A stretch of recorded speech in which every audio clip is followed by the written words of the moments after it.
ago. 8 seconds. Hey, hello Yay. one, hello all. Yay!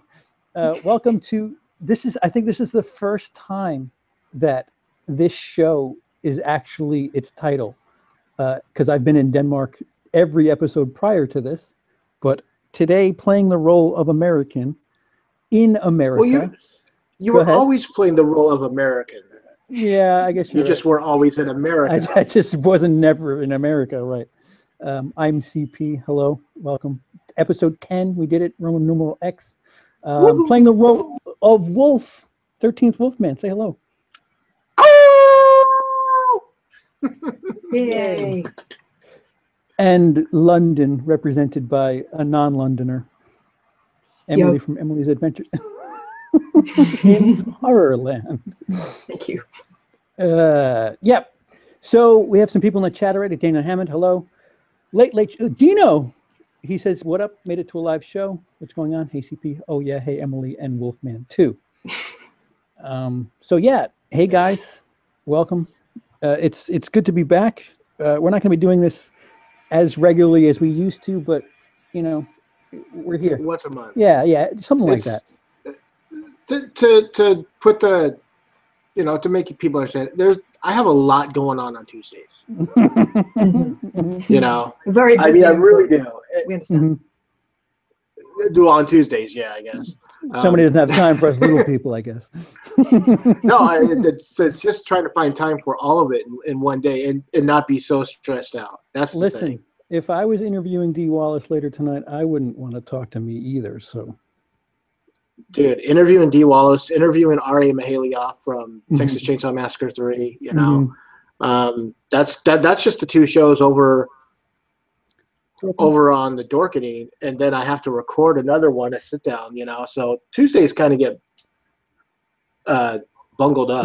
So doing this once a month would probably be a lot easier than doing it continuously, like all the time. We might even be able to move a day too, if that's too stressful. That's for us to discuss. No, the day's fine. It's just, so. And Patrick Holmes says, as long as we get to see you guys in a live stream is good enough for me. Well, thank you, Patrick. And you're somewhat on time with that comment, so it's good to see you haven't lagged behind yet. So we're talking 2017 in horror because, as Wolf said, we're doing this monthly. I figured maybe next month we'll do something Christmassy. That sounds good. Yeah. So we'll talk about the year. I don't think there's much coming out between now and January 1st anyway, so we might as well just do our summary. We can open with disappointments for the year. Yeah, this is going to be disappointments is actually going to be a short list for me because I don't know what it is. I liked a lot of stuff that's come out this year, so really I'll let you guys knock this one off. Right. So anybody who's here from the Killer Flicks group knows that Lee from Drum Dums quite enjoyed Ice Cream Truck, which is a little independent film that could. He's got it ranked above Get Out, above Baby Driver. I liked it. Mm-hmm. No, I did. I liked Ice Cream Truck. I talked about it on one of our past shows. I interviewed Megan Fields Johnson and the main actress, Deanna. I'm sure she's a very she is, and I like I said, I enjoyed the movie. So this movie wasn't a disappointment, but I wouldn't put it above Get Out. Right, and that's kind of it. It is what it is. It's a low budget horror movie, and I'm not taking anything away from the people that made it.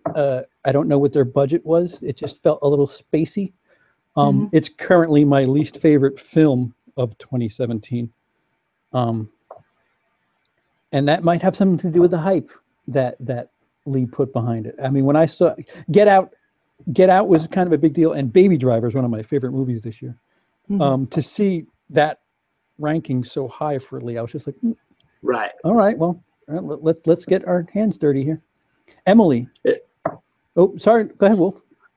That's right. You liked it. So by all means, counterbalance the discussion. Anybody?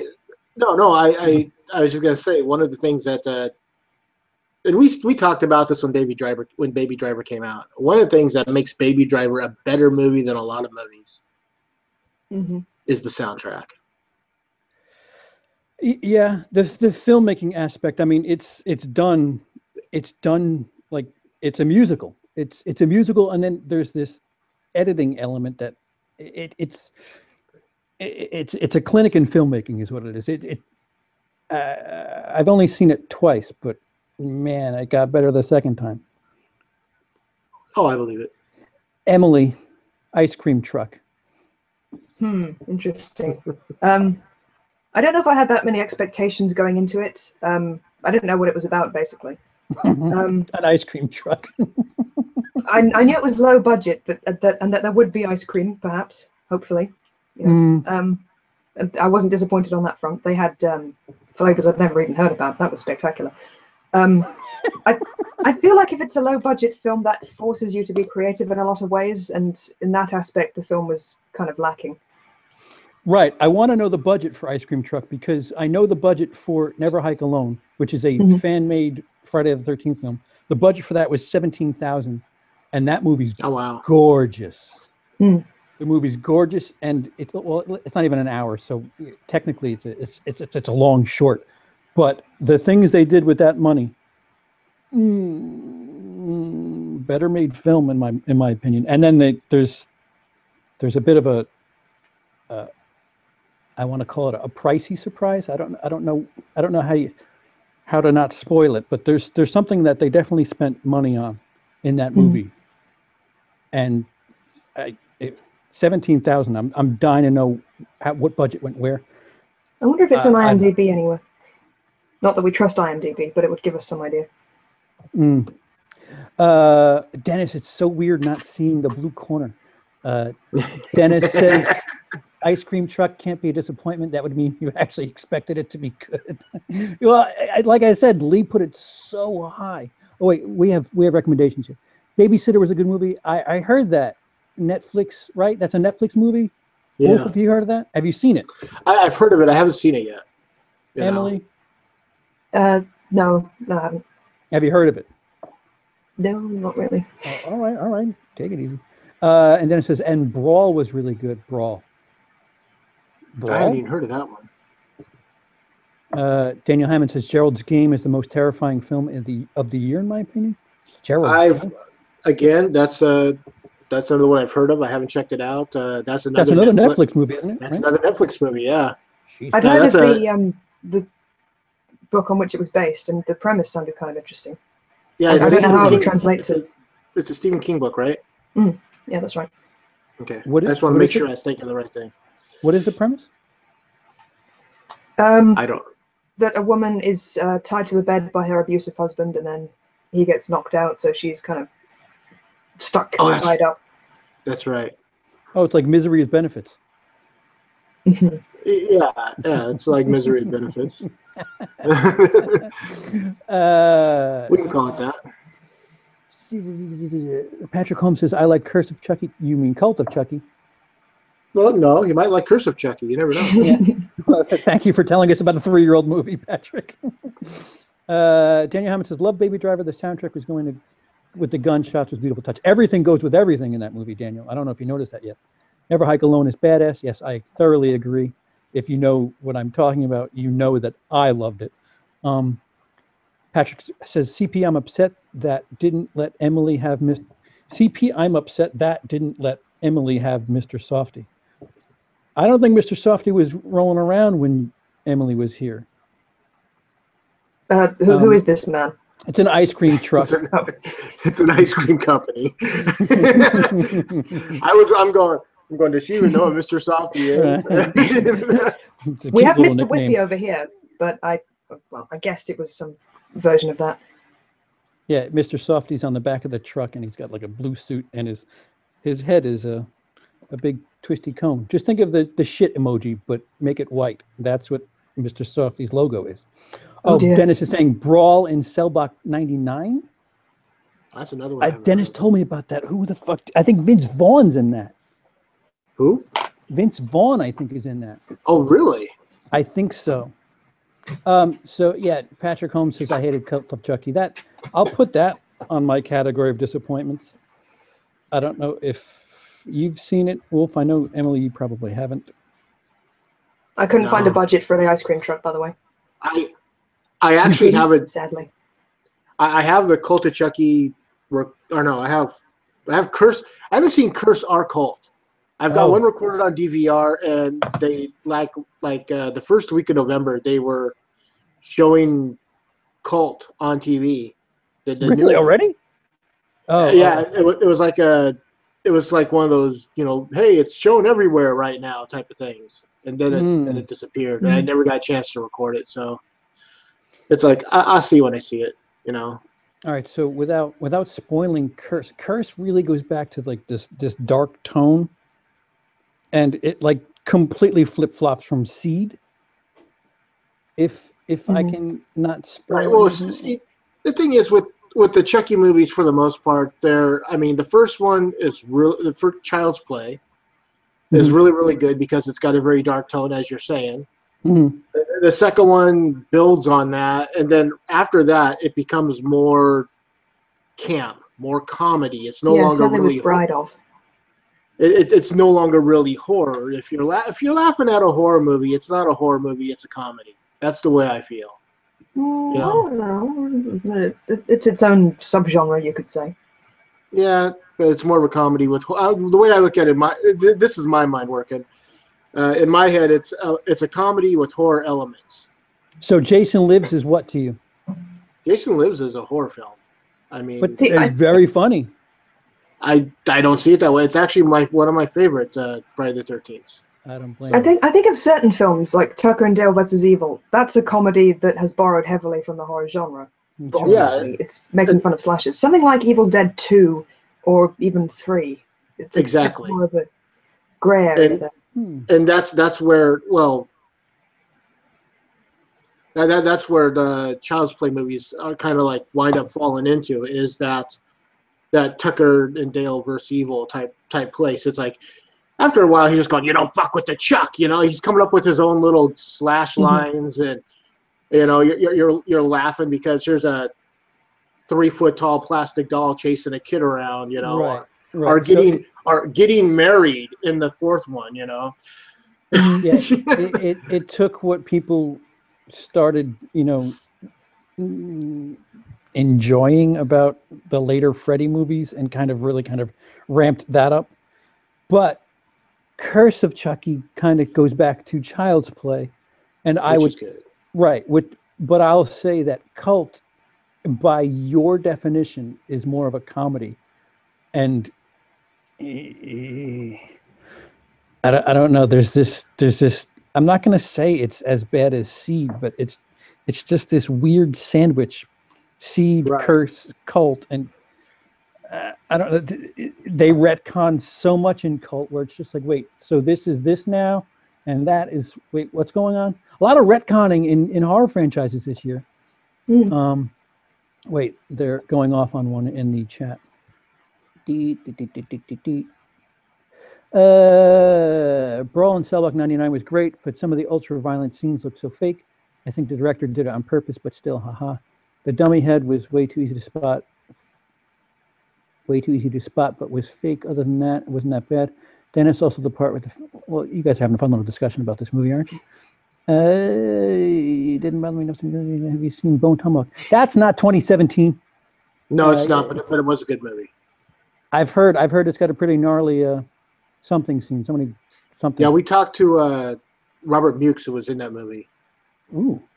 So that's how we got a chance to see it. We had to see it because he was coming on the show one time. Had to. I hate when I have to see a movie because somebody. Don't you hate that?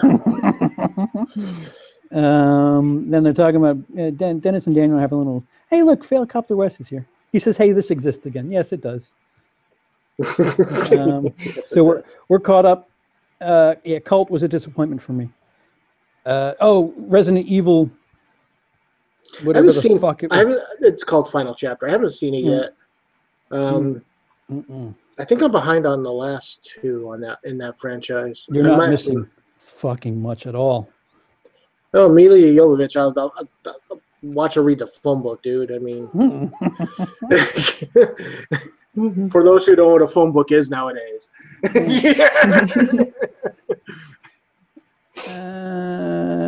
Oh, we're talking Bone because Brawl is from the same director. Oh, thank you, Dennis. Yeah, anything? I do. Go ahead. No, go ahead. No. What? Oh, I was gonna say, well, I did come up with I came up with a few just disappointments this year. Okay. You know, and I just wanted to. What were you gonna say though before we? No, I was just trying to transition. Go ahead. I like that we're trying to transition yet still kind of airbagging. No, one of my big disappointments was Annabelle Creation. Oh, really? That's disappointing. This is sequel. No, yeah. Which this is a prequel, right? Yeah, this is technically it's technically the prequel to the first Annabelle movie. And that's a prequel to The Conjuring. The prequel once removed.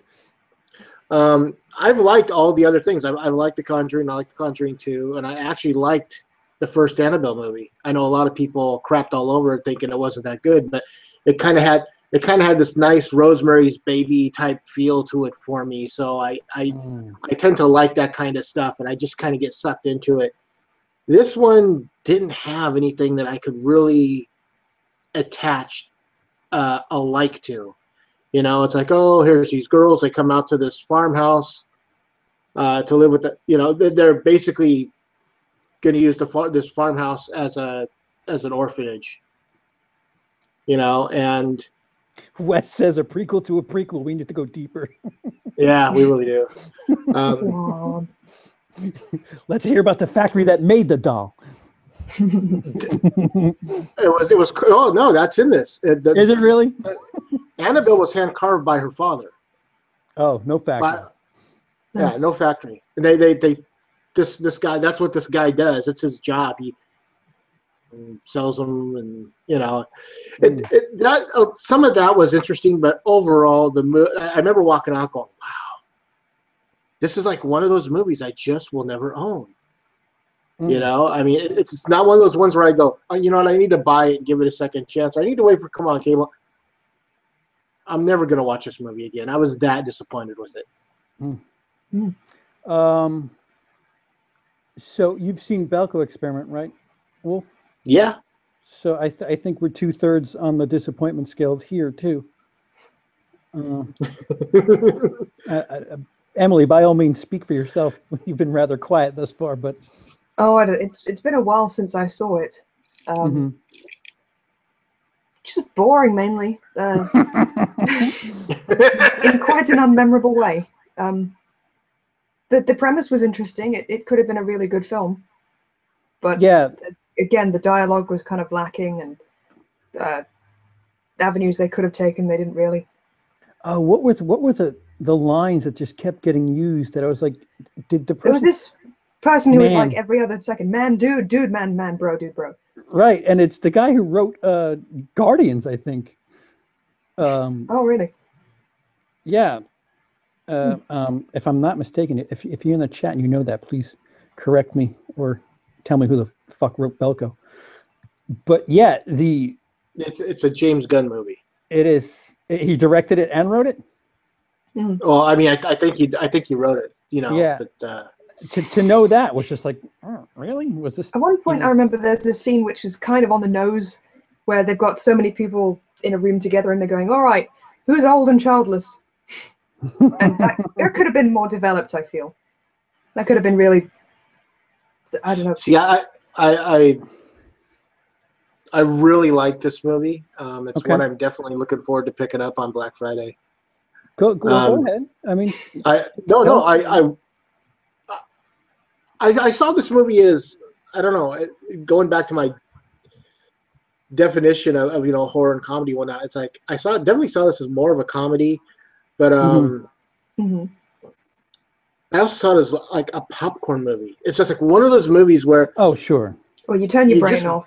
You go in, you relax. Yeah, you shove popcorn in your mouth, and an hour and a half later you've done what you have to do. You've relaxed. And that's basically the way I saw this. I saw a bunch of office employees get murdered. Now I can chill. Honestly, I've got the weirdest. There are times I'll be watching like the nastiest horror film. And it's like the douche gets the big douche that's in the movie gets like sliced or diced or whatever. It's cathartic in a way for you. I've got the biggest smile on my face. And it's like, yeah, there is justice. White Tim joined us. But yeah, I really enjoyed this because it was a popcorn movie. To me, it was just a popcorn movie and an easy watch. When you put it like that, it seems. Sorry. No, go ahead. Just seems kind of fruitless to be picking out the plot holes, etc. I guess it can be enjoyed if in that sense. Well, we're talking about a genre that, for the most part, they're kind of. I mean, shit. Who was it that we were talking to when I was joining you guys, Wolf? I mean, he basically. Oh man, I feel so bad. I forgot his name. Where he said basically it's about TNA gore. Yeah. It's a niche genre where comedy, if the film is good and you don't laugh, you're kind of like, well, that was kind of pointless. So in horror, there's a certain something else to the movies that right, and fans are looking for. And for the people that didn't like this, a lot of them didn't like it because they're like, oh, well, this is just a ripoff of Battle Royal, or Battle Royale. I wouldn't have minded that. I wouldn't have minded that. Because that's what I was told. I was told it's Office Space meets Battle Royal, and I was like Battle Royale, whatever. And I was like, all right, well that sounds pretty impressive. Or Office Space meets Battle Royale meets Exam. Thank you, Emily. It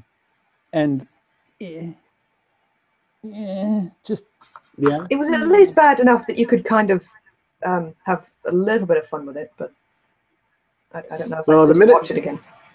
The minute John C. McGinley showed up, I knew I was kind of like in for a somewhat decent time. He always plays the douche, and he's really good at it. And even the fact that the movies that he's in sometimes are like total crap, like Animal with Rob Schneider. Mm-hmm. John C. McGinley's in that? Yeah, he's the villain, I guess. Oh, he's the cop that taunts Rob Schneider. Isn't he the boss in Point Break too? Okay. Is he in Happy Gilmore, or am I thinking of someone else? You're thinking of someone else. Mm. Oh no, wait. No, wait. Yeah. No. The guy from Platoon. Wall Street. Which Point Break are we talking about? Oh come on! There's only one. I'm not. Well, I'm not talking about this century. The boss in Point Break. Gary Busey? No, the person they reported to. Oh, I don't remember. Fuck it. It's not a horror. Doesn't matter. It has Anthony Kiedis in it, so I don't care. And Flea. Isn't Flea in that too? And Flea, yeah. The Chili Peppers. The dude from Scrubs. Yeah, I know who you mean now. Yeah, he's the douche in just about anything he's in. Mm-hmm. And he's good at it. Yeah, it is him in Point Break. Young, dumb, full of cum. Yeah, sorry. Because, of course, that's the line I remember. He was in 7. Yeah, he's the guy in the helicopter. Somebody get somebody. Oh. Towards the end when they're swinging around. That movie's ruined now, isn't it, huh? No, I just now need to watch that again to see that he's in the helicopter. Yeah. Because I'm always looking forward to the scene where they show the fact that Paltrow says actually in the box, because I'm like, yes. Wow. Wow, right out there, huh? I was trying to avoid telling you who was in the helicopter, and you just came out and said the whole box business. Do they show it? Oh. I saw a few strands of hair, but I don't know if we actually see anything. They show Morgan Freeman kind of gasp and What's in the box? What's in the box? Your freedom. Yeah. He's the lollipop sucking jerk and nothing to lose to. Is that the Tim Robbins movie with? Yeah, I think that. Oh yeah. Yes, he is in Point Break. Yeah, that's right. I'm a little delayed. He's in The Rock. Sorry. Sorry, I'm going to stop looking that's at right. Okay, so we've covered the fact that John C. McGinley has a career. Somebody's asking if that inversion table works. Wolf. What conversion table works? Inversion table. You have an inversion table. All right, so I had spinal surgery, and I'll tell you that it helped briefly. So go ahead, Wolf. It's comfortable. It is comfortable. I mean, I don't use it all the time, but it's basically my dad has a bad back, and he uses it a lot. Yeah. So yeah, it's not a long-term fix, but if you're having a bad go of it, it's certainly something worthwhile. I saw the Albert Brooks ventriloquist, thanks to you. Hilarious, very similar to Tommy Cooper. Listen, if you like to laugh and you enjoy laughing, I hate to laugh. the Albert Brooks ventriloquist bit, it's about 40 years old, is fucking hysterical. It's hilarious. It is.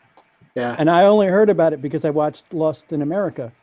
The Criterion, they have an interview with him where he talks about it. And thank God I found that, because yes. It's like Bob Newhart's telephone bit. It's just as funny.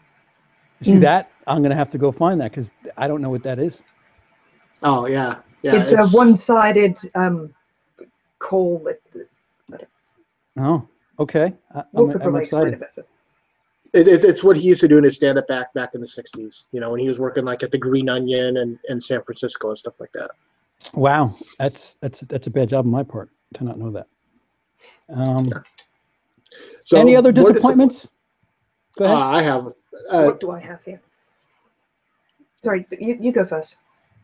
Oh, ladies first, always. Life, I didn't make it all the way through that because it was a bit flavorless, I felt. Oh, okay. Okay. I don't know. I thought the trailer where they showed the one unbroken scene was kind of interesting and innovative, but then everything leading up to that was so kind of just waiting around and people expositing. And this guy just playing with the blob of whatever it is. What do they call it? It has a name. Otto? Oh, that's right. Yeah. Shit, I don't remember. That's really cheap on Black Friday too, isn't it, Wolf? I think the 4K is like $10 on Black Friday. Yeah, I've got the list here. I just didn't want to, try to dig through and find it. But yeah. Yeah. So yeah, you got me doing that. So yeah, Dennis and I saw it. I think we saw it in the theater when it came out in March. And I remember thinking, well, you know what? That's a really good March movie theater movie. But the thing about the calendar now, it's CP of Will I Like a Review says, really good March movie. You're only a third of the way into or a quarter of the way into the year. You want to watch a movie that in March. Right. They're undoing the calendar though, because it used to be the studios released their we think we can make money off of it. Like January through March was like I don't know. Right. Maybe somebody will like it.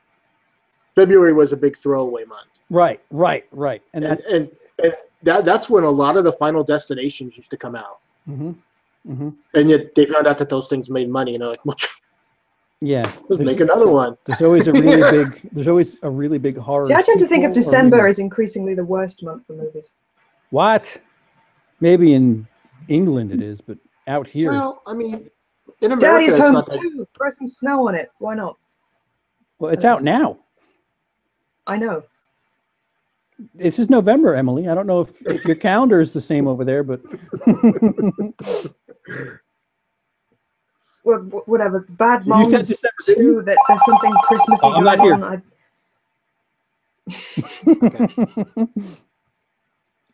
I'm sorry. You were saying?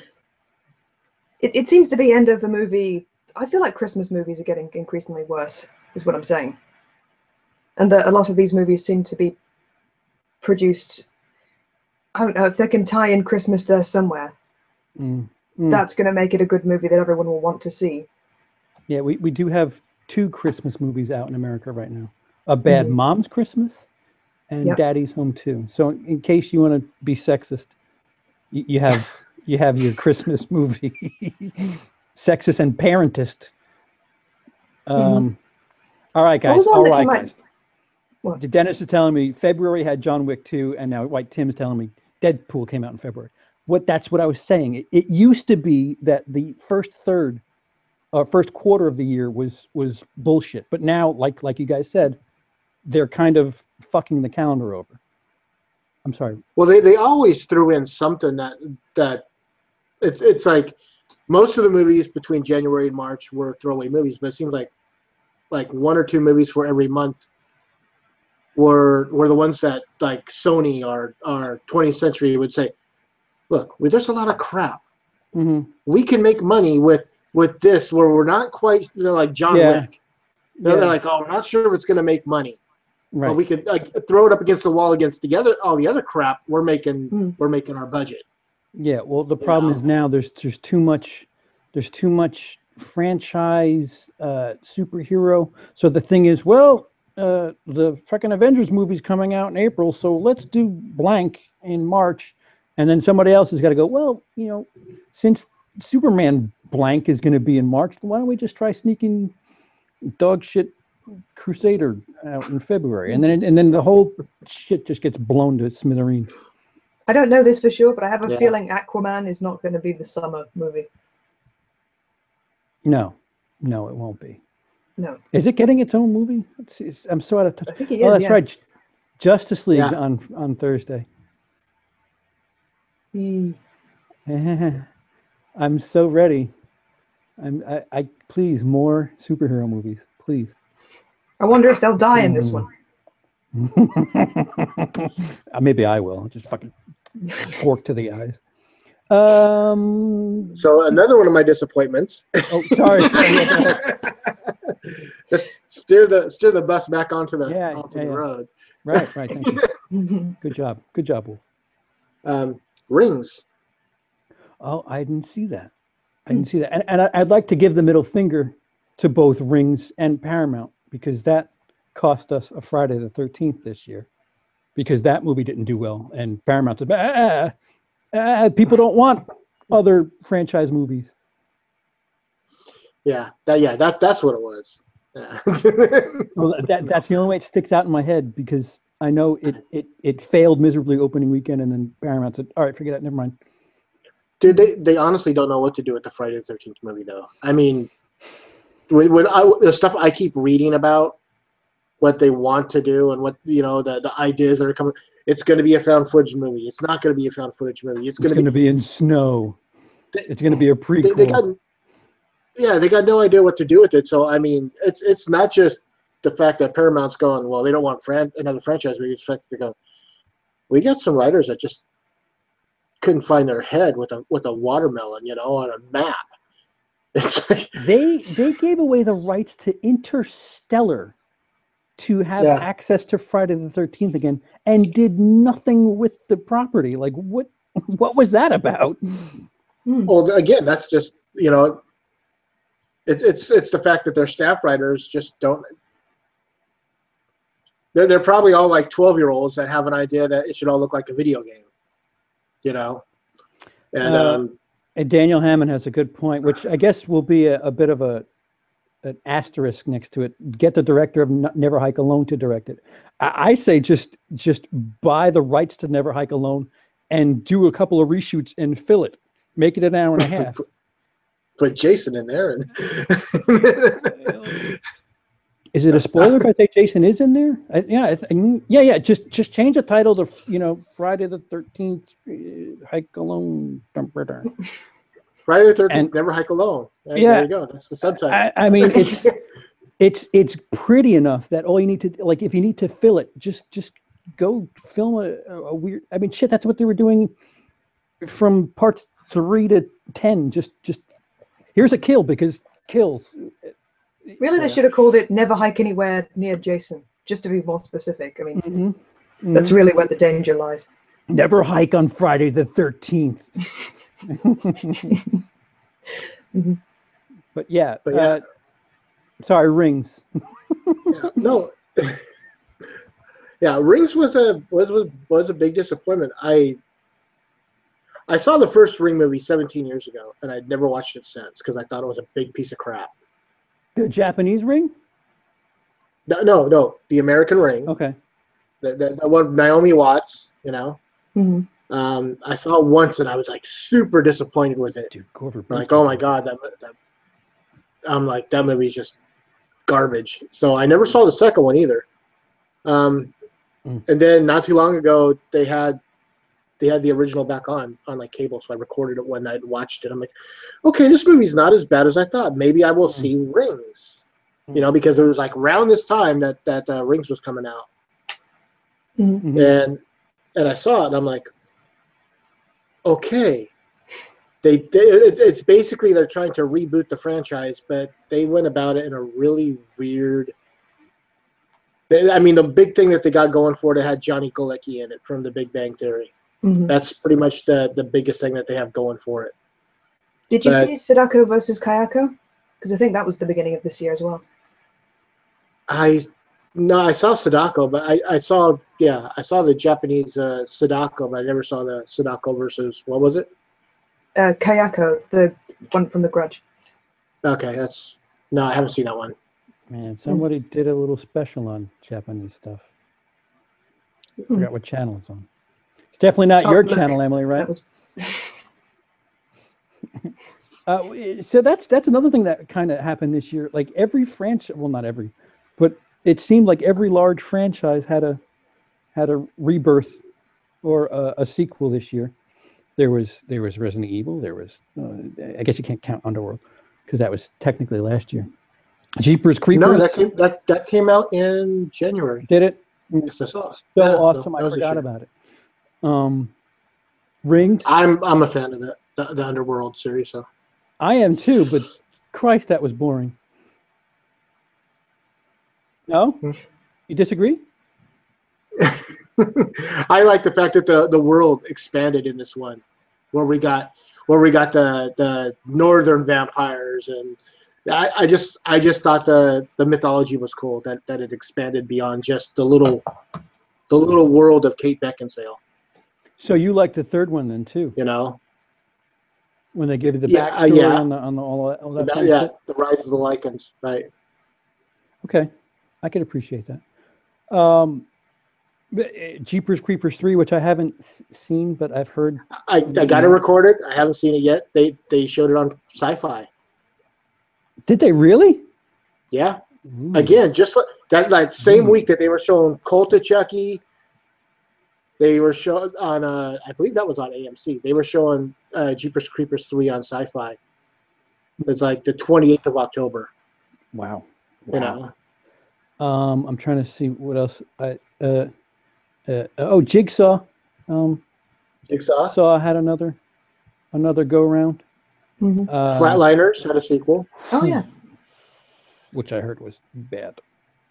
It No, wasn't great. It wasn't terrible. It was what it was.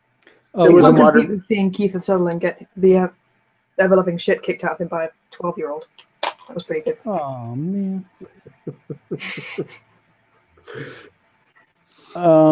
Leatherface. I'm trying to think. I haven't seen that yet. I haven't seen it yet either. I'm just. Amityville. Amityville had a movie finally that's been on the shelf for 6 years. Yeah, it's on my watch list over on what was it? Google Play. You can go over to Google Play and watch it for free. It's about time. Like they had the movie done. The movie's been done for years. For like 3 years, because I've been waiting for it. Because Bella, Bella Thorne was like nobody. She was nobody at the time that this movie was made. Yeah, she was the son daughter from that shitty Adam Sandler movie. This was before that.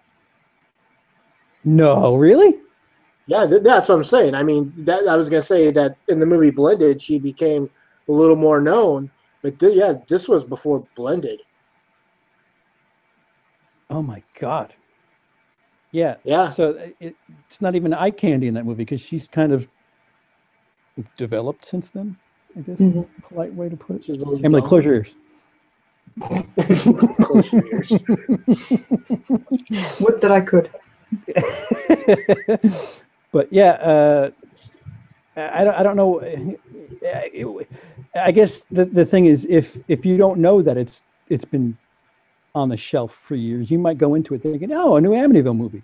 But if you don't know, you've been living in a closet because they've been. It's like every 6 months, you're at the theater, like, oh, and coming soon, Amityville Awakening. You're like, okay, finally, it's coming out. No, and then it doesn't come out. Then you find out that it's been pulled again. And then like 6 months later, Amityville Awakening's coming out on it. It's like, okay. It's just pressing the snooze button is what it's doing. Yeah. Basically, yeah. Amityville snoozing. Do we have any more disappointments, or can we segue into not the greatest, but some okay stuff? Did you guys see Little Evil? No. Emily? No, sorry. Okay. Well, it's a. I'm trying to think of the guy's name. John, Steve, Mark. No, he's the Kevin. He's the one that's not Craig Robinson on the TV show Ghosted. Oh, I know who you're talking about. I know who he is. His last name's Scott. Is it Andrew Scott or Andy Scott or? You got me. He was in this movie called Little Evil that came out on Netflix, and Christ, Netflix was just destroying it. Well, they're not though, because this movie's pure garbage. Oh, excuse me. Netflix is just sucking. I know a lot of people that watch it. They thought Adam Scott. Thank you. That's close. I knew it started with an A. But it was just basically a really bad horror. Well, basically a comedy in a way. Ripoff of The Omen. Oh. He's married. Oh. He's got this stepson, and the stepson is actually we find out that the mother had sex with the devil, and they gave birth to this little demon child, and he's basically. I know what you're talking about. It's all about this little troubled, I guess. Yeah, well, it's all about this little demon child being a dick through like most of the movie. It's like he's killing off his mom's potential, lovers or whatever, and she's like, and then she's got to turn a blind eye to the whole thing. She's like, it's not my son. It's like whatever, And after it's over, you're just kind of going, yeah. I have heard of it because Evangeline Lilly's in it. Kate from Lost. Sorry. Yep, she plays the blind, the one that turns a blind eye. She's the mother. We have to go back. Do either of you get that? It's that was a terrible movie, but so since you haven't seen it, we can go on to the other side of the list. Well, we can get a lukewarm for a second because Happy Death Day is something that I it was didn't hate. Yeah, I enjoyed it. I enjoyed it for what it was. See, I think the problem is that the premise has just been done. Like, what genre haven't we done the Groundhog Day thing in yet? That's the thing. It's like I knew going into this movie that was going to be the premise, so I can't hold that against the film. Mm. I mean, you can't just go, okay, well, they've done this premise over and over again, knowing that in the previews they kind of tell you that's what it's going to be about. If that's the thing, Yeah, somebody said that. I mean, the movie doesn't take itself incredibly seriously, which I can appreciate. I mean, it's one of those movies that I think if you're not in a theater and you're not putting that much money down on it, you could appreciate it more. Like, Emily and I were riffing on it for a good 45 minutes before it started picking up. So it's one of those movies that if you're just sitting around, in the living room BSing, it might actually be a better experience. Yeah, and again, it's more of a comedy than anything, I found it to be. I mean, like I said, I enjoyed it for what it was. I'm not going into this going, okay, it's when we find out who's doing what, and once she starts tying things up later in the movie, I'm like, I actually thought that was pretty creative. She's deplorable the first half an hour or so, though. Yeah. I don't know if her yeah, character so are development her was genuine. friends. Well, no, hold on. So if we're going to do the comparison to Groundhog Day, Bill Murray is, he's snarky, but he's not a complete fuck toast. Like you can He's get a pretty big douche though in the beginning. Well, yeah, he is, but like you understand why he is, because the surroundings that he's in are a little funky. This kitschy holiday and the annoying neighbors. Right. Acquaintances, whatever. They kind of make him relatable to some degree. Here it's just like, oh, just shut up. Oh, she's a bitch. Okay. Yeah. That's because she belongs to a sorority of bitches, and again, her surroundings. I don't know if her character development is genuine, or if she was pretending to be a bitch because of peer pressure, or if she genuinely wanted to change all this time. It's kind of a they kind of talk about the fact that she doesn't like her birthday because she shares her birthday with her mom. So yeah, that could have had a heavier punch to it too. Yeah, which is why she set her ringtone to that thing. Yeah. Okay. Oh shit! What was her ringtone? I forgot. Hey, it's my birthday, and I ain't got to pick up the phone. She must have set that up the day before, I guess. I think it's the Beatles. They say it's your birthday. The killer sucked, and the kill seemed to work. Yeah, Happy Death Day didn't know what the fuck they wanted to do as far as the villain, because. And then there's that red herring moment where it's just like, I hope this isn't it, because if it is, go fuck yourself. I did appreciate bootleg Brad Dourif, if I'm being honest. Right. Sure. Okay. No, lie to us, Emily, please. Yeah. So, I guess my point is, if with movie prices now, if you dropped $15 and you're like, you know what, I really want to have a good time with a horror movie, you might be a little disappointed. But if you're home renting it, or whatever, it's a little easier to shrug that one off or enjoy it. I saw it at a matinee, so I didn't pay prices. I paid like $7 to see it. Right, and I was showing Emily what our theaters are, so it was a little bit different. Right. Chicken, it was more colorful in that and respect. Mozzarella sticks, and and there's a movie on too. Mozzarella sticks. You got me on that, dude. I didn't realize how much I missed it till I got back into it. I was like, oh yeah, this. Why have popcorn when you can do this? Back home, it's like, you've got a bag, haven't you? You can sneak something in. Right. Yeah, but if you get caught in England, their cops still have guns, so it's not a problem. Another school shooting today too, by the way. But if you dropped $15, pick it up. Very good. Yeah. Very good. Touche. Like I said, I enjoyed. I think I rated this movie to like somewhere like I do like out of 4, and I think I give it like 2.5. I mean, it's just barely above average, I'm not here. So I mean, so yeah, I've seen 50 movies this year, and Happy Death Day's 32. You've seen 50 movies? Wow. This year. It's actually a slow year for me. That's one a week. Yeah. No, slightly more for the entire year. Yeah. Almost, but fuck it. What was I trying to say? I've seen 100, 110 normally. I don't think I'm going to hit 100 this year. Yeah, I've seen quite a few this year. Emily got a movie with a food, and I got White Castle. Oh, Dennis. Is White Castle? You got White Castle. How? Yeah. How I understand they have a salad bar, or is that somewhere else? That's what Wendy's used to do. Well. She's like, "What's Wendy's?" No, I'm thinking of Harvester. She did Wendy's. Never mind. Wolf, how would you define White Castle? We don't have White Castles out here. Oh, yeah.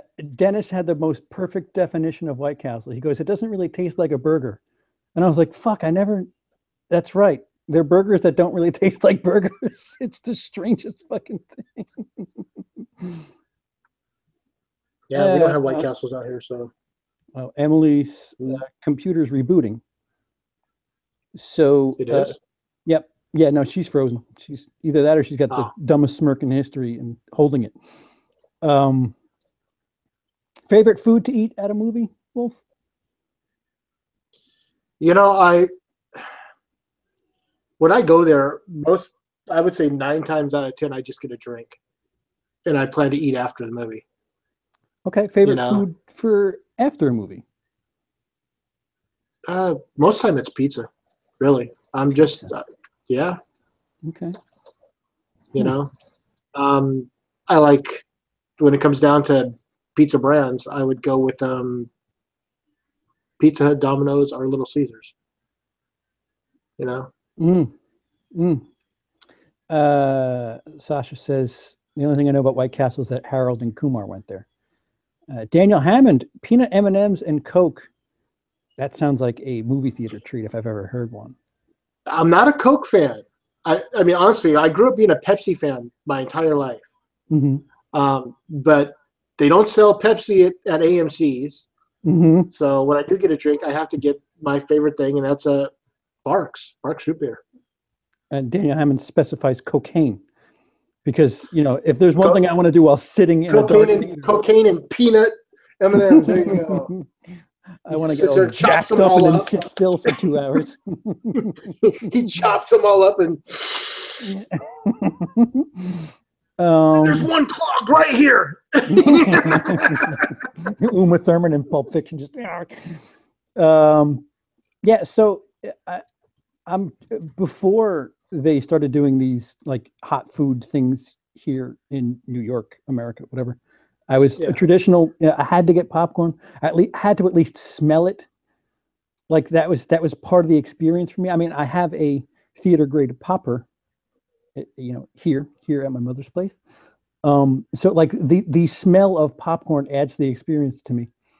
But especially lately, it's got to be chicken fingers and or mozzarella sticks with the. I love mozzarella with the marinara sauce. Yeah, you don't. I love mozzarella sticks. You know what? I was one of the people that was like, why would you have finger food at a movie? But makes sense until you do it. Until you do it, it's just like, oh man. When I was younger, I used to like to get the tortilla chips with the cheese. The cheese, you know. You know that's unorthodox. I just want to go find out where you get the cheese, you know, nowadays. I buy my own tortilla chips. Wes says you're not a Coke fan, you're more of a heroin guy. See, now that heroin seems like more of a movie theater experience because you want to be all you're gonna be seated for 2 hours. I guess of the narcotics, heroin would be the movie friendly. Don't know. I mean, from a friend told me. From a friend. Okay. CP, I watched Hell or High Water the other night and thought of you because of Chris Pine. Oh, his initials are CP. Unless you think I look like Chris Pine, and then your check's in the mail, sir. That was the movie I was kind of disappointed with. Really? I mean, my major disappointment is I love Jeff Bridges, but his acting has gone to crap over the years. All he does is mumble nowadays. I spend more time. Go over there and take that guy. Dude, I know you can speak English. I've heard you speak English in other movies, but ever since True Grit, you know, you're a drunken asshole. I don't care. Yeah, and R.I.P.D. is like a character of himself. He's just. Wolfman just saved himself. Figures Wolfman hates Dark Knight, so he hates Coke. But then the Barks redeemed yourself. Good going. That's what's in here. Last time I ate at the cinema was 1995 watching Heat, and he says jalapeno peppers. Ooh. Just the peppers at the movie? That's nuts. That's a have you guys seen Wind River, one of the best of 2017? Actually, I did see Wind River. And I agree. It's a very good movie. And if you haven't seen it, CP, check it out. I mean, Jeremy Renner plays a fish and game. Are they called rangers? But he's a fish and game, official, and he deals with the people out on this Indian reservation, and there's a death out on this Indian reservation, and since he was married to, at one time his wife is the daughter of the. She's Native American. He was married into the family. I want to say that the ex-wife was the Indian chief's daughter or something like that. I don't want to say things that make it sound like I'm, it's an Indian chief. But no. some tribal leader. Let's put it that way. Well, I think if you're speaking of Indians, it is a chief, the head. Yeah, yeah, it's a good movie, man. It's an intense movie. Is it out? Is it does my Uncle Don have access to it? I don't know if Uncle Don does. He might. I think it'll probably be out for Black Friday though. Oh, okay. So it's a somewhat recent release. Yeah. It came out over the summer. And go ahead. Nice thing is that it takes place during the wintertime. I love movies that take place during the wintertime. It's like all snow and all this. It's visually, it's beautiful. Let me ask you, because I meant to go. It's a little bit more difficult for me to do things now without access to a car. But I meant to in New York City last weekend. It was one of 3 locations that was playing My Friend Dahmer. And are you aware of what that movie is? I'm aware of what it is. I haven't seen it. Yeah, no, it's still limited as we speak. I think it's kind of sparkled through a couple of theaters, but I'm really intrigued because it's like the prequel to Jeffrey Dahmer. It's his high school story. Hello, welcome back, Emily. Hello. Sorry about that. Why are you sorry? Your computer took a shit. And I'm sorry about that. Did you build your computer? The Punisher and the Punisher. The Punisher. Yes, what about the Punisher? What are we talking about? The TV? Are we talking about the Netflix series? Oh, is that coming out soon? Yeah.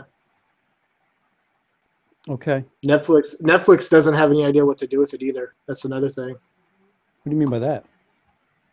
Well, from what I've read online, they have this little universe with Daredevil. Was it Daredevil? Jessica Jones. Yeah. Iron Fist. Whatever the shit. And Luke Cage, Power Man. I was trying to think of it. Mm-hmm. And they have this little universe that they all live in, but they're not quite sure what to do with the Punisher, whether to include him into the universe or just make it a one-off thing over here, and that's just what I've been reading lately. That's a shame. John Barenthal's a really good actor.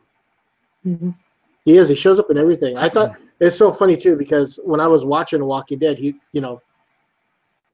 was on the first 3 seasons. Well, he's on the first 2 seasons because he dies in the second season. Spoiler in case you wanted to get into it. Episode 7. Dead. Don't get too attached. Yeah, somewhere around there. No, I think it's episode 10. It's pretty late in season 2. I mean, I've heard. But I remember. Yeah. Uh-huh. But I remember when he was on, I was like, God, he's such a dick. I don't think I could ever get into anything. He's good acting. He's a good actor. And then he shows up in the Brad Pitt movie Fury. Uh-huh. Really good in that. Really good in The Accountant. He shows up in The Accountant. He shows up in the Robert De Niro Sylvester Stallone movie, The Grudge. Mm-hmm. Wolf of Wall Street. He's hysterical in that movie. He's hysterical in Wolf of Wall Street. Still haven't seen that movie. I don't Martin like Leo. Scorsese does. All right. No. Mm-hmm. So Daniel Hammond says Shot together, Callers, another good film. Yeah, Daniel, you recommended that a while ago, right? Shot Caller. I think that's out somewhere, so I might be able to watch it now. But yeah, John Bernthal is a great actor. He really is. I mean, Wind River came out in the States today. Oh, on Blu-ray, I'm assuming. Okay. Oh, okay. There you go. That's good to know. Thank you, Dennis. Dennis, the all-knowing encyclopedia as far as Blu-ray release dates are concerned. Dennis is telling us when something comes out here. Dude, he knows something's coming out in Japan. Like I can't tell you how many times I was like, Dennis, when is this blank coming out? And he's like, well, in Italy it's coming out this day, and it's just like, wait, what? So he knows all of it. He's like, he should be an admin on Blu-ray.com. But yeah, probably is. I don't think so. Leading a secret double life this whole time. What were you talking about before you dropped out, Emily? How good the movie theaters are where you live. Oh, right. We can. I guess we can segue into the better stuff. Oh, wait. So yeah. Let me just get Jigsaw out of the way really quick. I wouldn't say that's bad, but I wouldn't say it's good either. Wolf, thoughts? So the one thing that I really did, the one thing I really liked about this movie, it's how to say this without giving too much away. It's impossible with this fucking movie. As far as timeline goes, it's not what I expected. Right. I'm totally with you there. I was like, this is bullshit. And then when they finally did the thing, I was like, oh, hey, that's not terrible at all. That I thought was very cool. Mm-hmm. Because I was sitting there the whole time just going and waiting for the whole thing to unfold and get caught up with itself. And I mean, I guess it's not a spoiler by saying what's his face is in it. Tobin. He's in this. Yeah, Tobin Bell's he's in the movie. Like he's in marketing materials. Right. So there's a point where like this guy's been dead for a while. What the fuck's going on? He's been dead for 10 years. Yeah. And then they kind of then they throw the twist on you. Yeah, which again, as a Friday the 13th fan, there's some math that doesn't make sense, but at least the effort's there. So did they explain away the fact that he seems to have aged a decade? The cancer.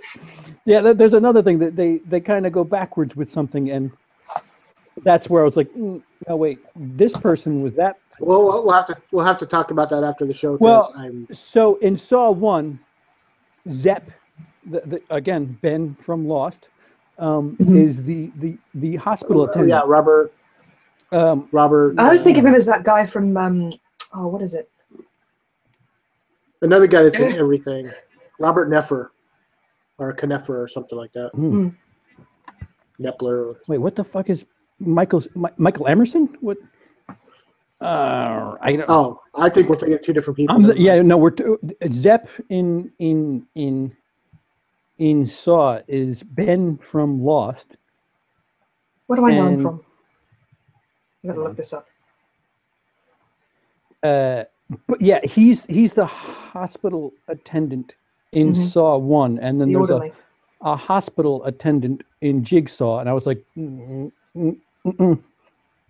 unless you're telling me that he's somehow that guy, that doesn't make sense to me. Michael Emerson is his name, and what? If he was a hospital attendant in the first one, why wouldn't he still be a hospital attendant in Jigsaw? It's a different person. That's where I was perplexed, because they kind of changed the role. No. But yeah, maybe we could do a Jigsaw spoiler talk. But yeah, am I wrong? It's not terrible, but it's not. It's not Saw. Honestly, I think. I mean, when you get through the 8 movies, I think the 4th one is probably the worst. Person of Interest. Not the 7th? Yes, Person of Interest is very good. Carry on. Sorry. No, I didn't. The seventh,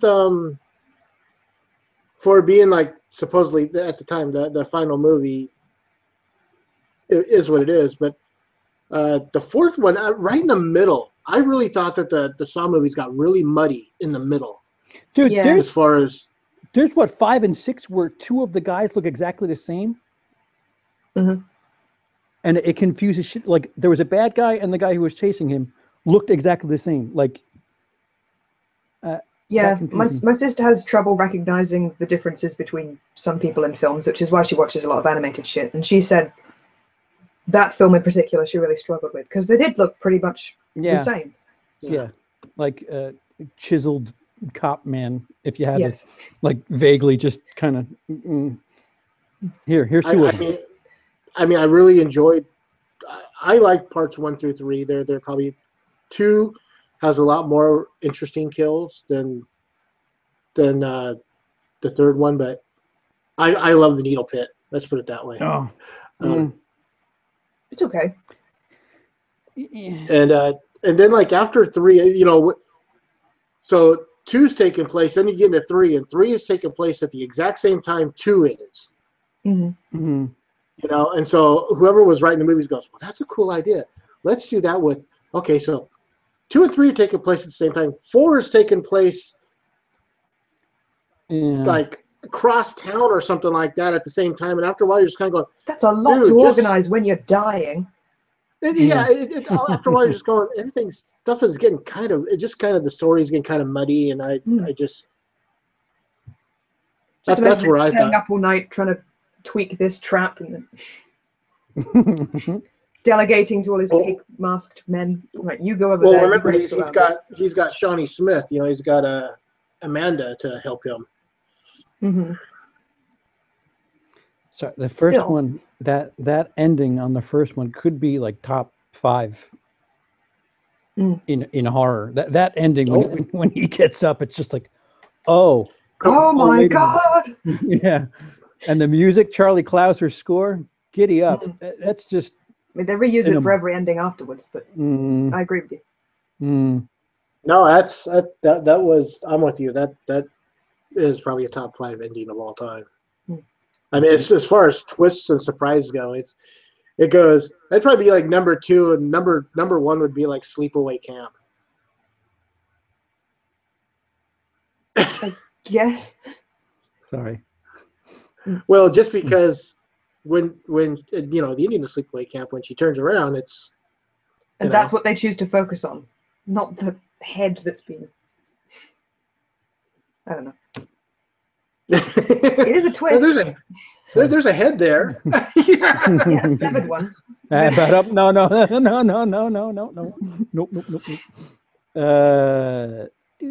CP, you may want to look up Logan Browning. Good God, Logan Browning. Oh, is that an exotic female there, Sasha? Cheap Thrills had a pretty what the fucking Cheap Thrills. That was a couple of years ago, but yes, pretty fucked ending.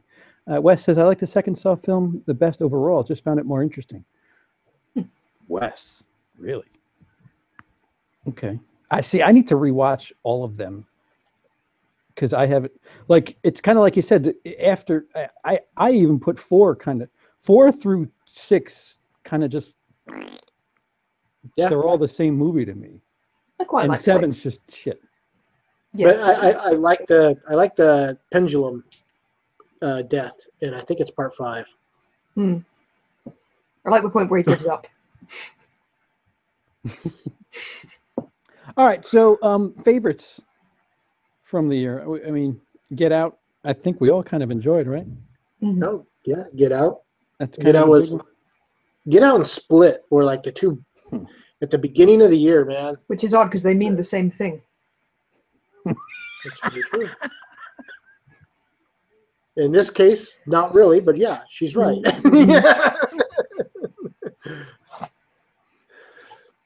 They were 2 of the biggest surprises for me at the beginning of the year. Because I mean, yeah, well, Split kind of caught everybody by storm, and the okay, M. Night's officially back, and oh, by the way, there's this thing at the end that let's all stroke each other off about. So yeah, I like the ending. I thought that was kind of cool. No, because little shoehorned. Speaking of timelines, yeah, but only because it's not like it's etc. It's it's not like it's one of the lesser liked things, No, yeah, the actually, movie's quite good. See, I'll say that it's when people were going ape shit about M. Night being back for The Visit, I was like, take it easy. So he didn't fuck one up. Let's slow down here. What are you gonna say? Go ahead, Wolf. How much you loved The Visit? I enjoyed The Visit, and the other one that I enjoyed, but he didn't direct it, but he produced it, was Devil. Yeah. Yeah. Devil was neat. It's not a fresh idea. Devil. I like my religious horror, so. So I think that's why The Omen is like one of my all-time favorites. How do you feel about Red State? I actually had to. I didn't care for that the first time I saw it. I didn't think it was a horror movie. Yeah, the genre is much contested. Yeah, I wouldn't call it a horror movie. Very weird tonal shift. But what? But I did enjoy it the second time I saw it. Yeah, you want to talk about ending? That's funny. I'm all for the ending. No, are we talking about Red State? Yeah, when shit goes south, it's quite amusing. The original ending was going to be a bit different, but I'd rather like the way it turned out. Well, since the original ending isn't a spoiler because it didn't happen, what's the original ending? Everything happens exactly the way Michael Parks says. Oh, so it all kicks off. So the trumpet blasts are actually the trumpet blasts. Yes. That would have been an interesting. Probably would have cost a bit, but I think that's maybe why they didn't do it. That and he got a lot of shit for Dogma, and for putting that movie out. And I don't know if Red State would have got even one screen if he went that way with it, because it'll get 0 today. Weinstein Films. Sorry. I own it, so I don't care. No.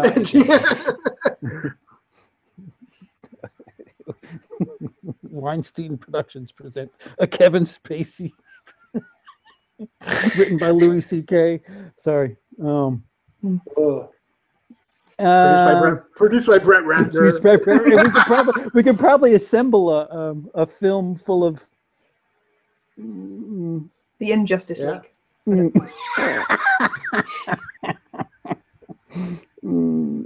I'm not comfortable.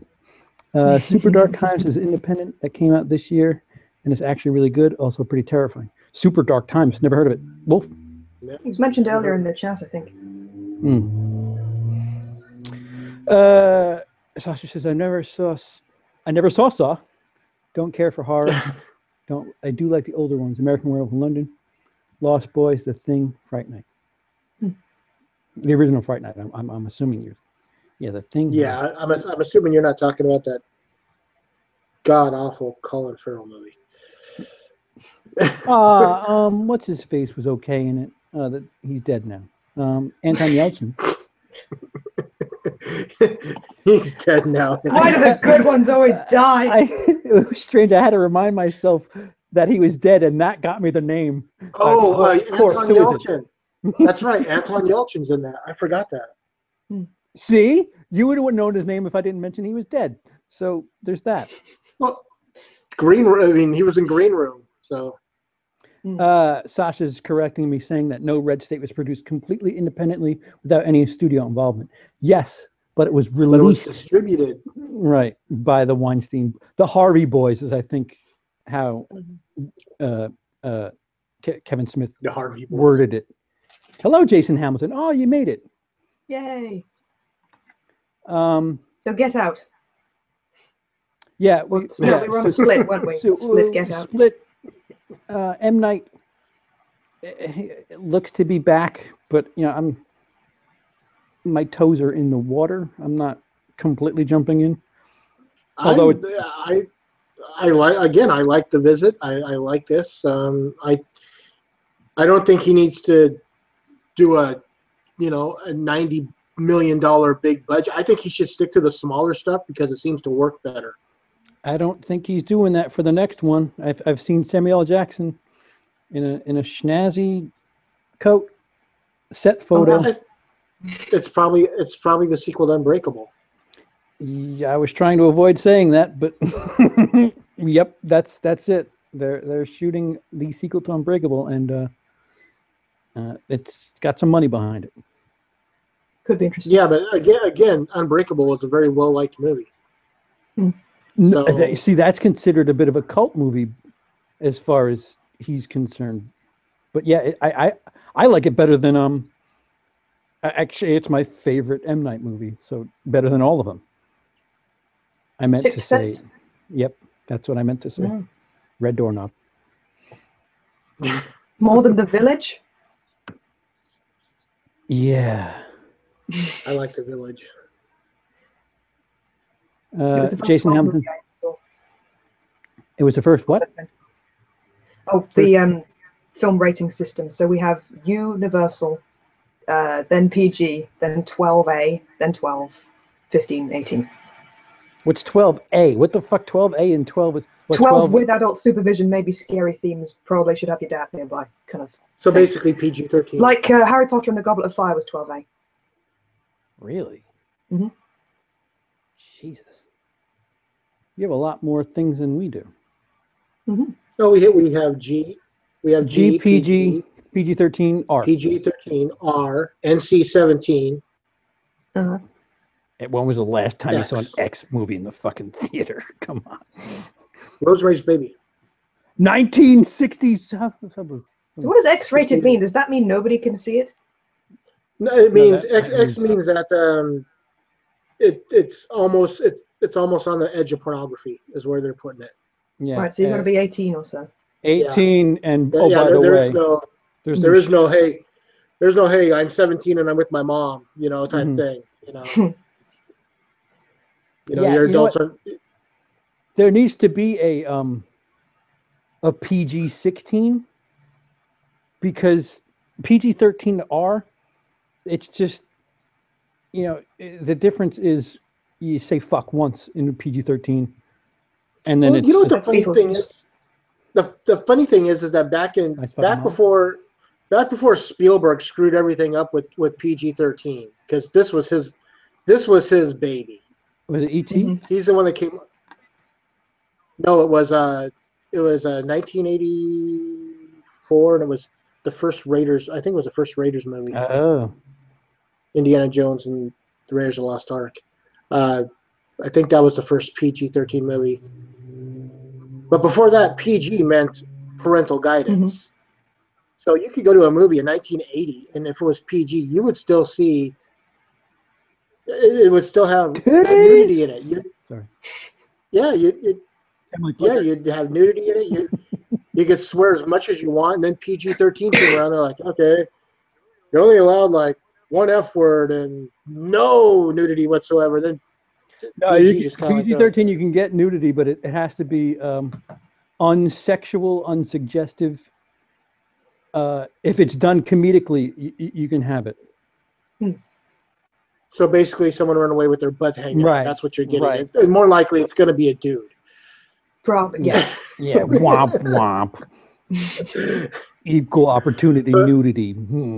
So you get to see Benny Hill's, saggy ass. Sasha saying 12 is the UK's PG-13. U is G, 18 is R. Jason Hamilton says X means 2 girls, 1 cup status. Well, I think that's like quadruple X. Temple of Doom. When that gets released to theaters, let's everybody. Yeah, listen, that movie needs funding, so go out and see it in the theater. Do not watch it at home. Oh yeah, Temple of Doom. That was the first PG-13 movie because it was 84. Dennis says we have all 7, 11, and 15. That's it. We're nowhere near that strict with ratings. I see. I was there fucking a year and I didn't realize there was ratings. Huh. Well, you're an adult, so it doesn't matter.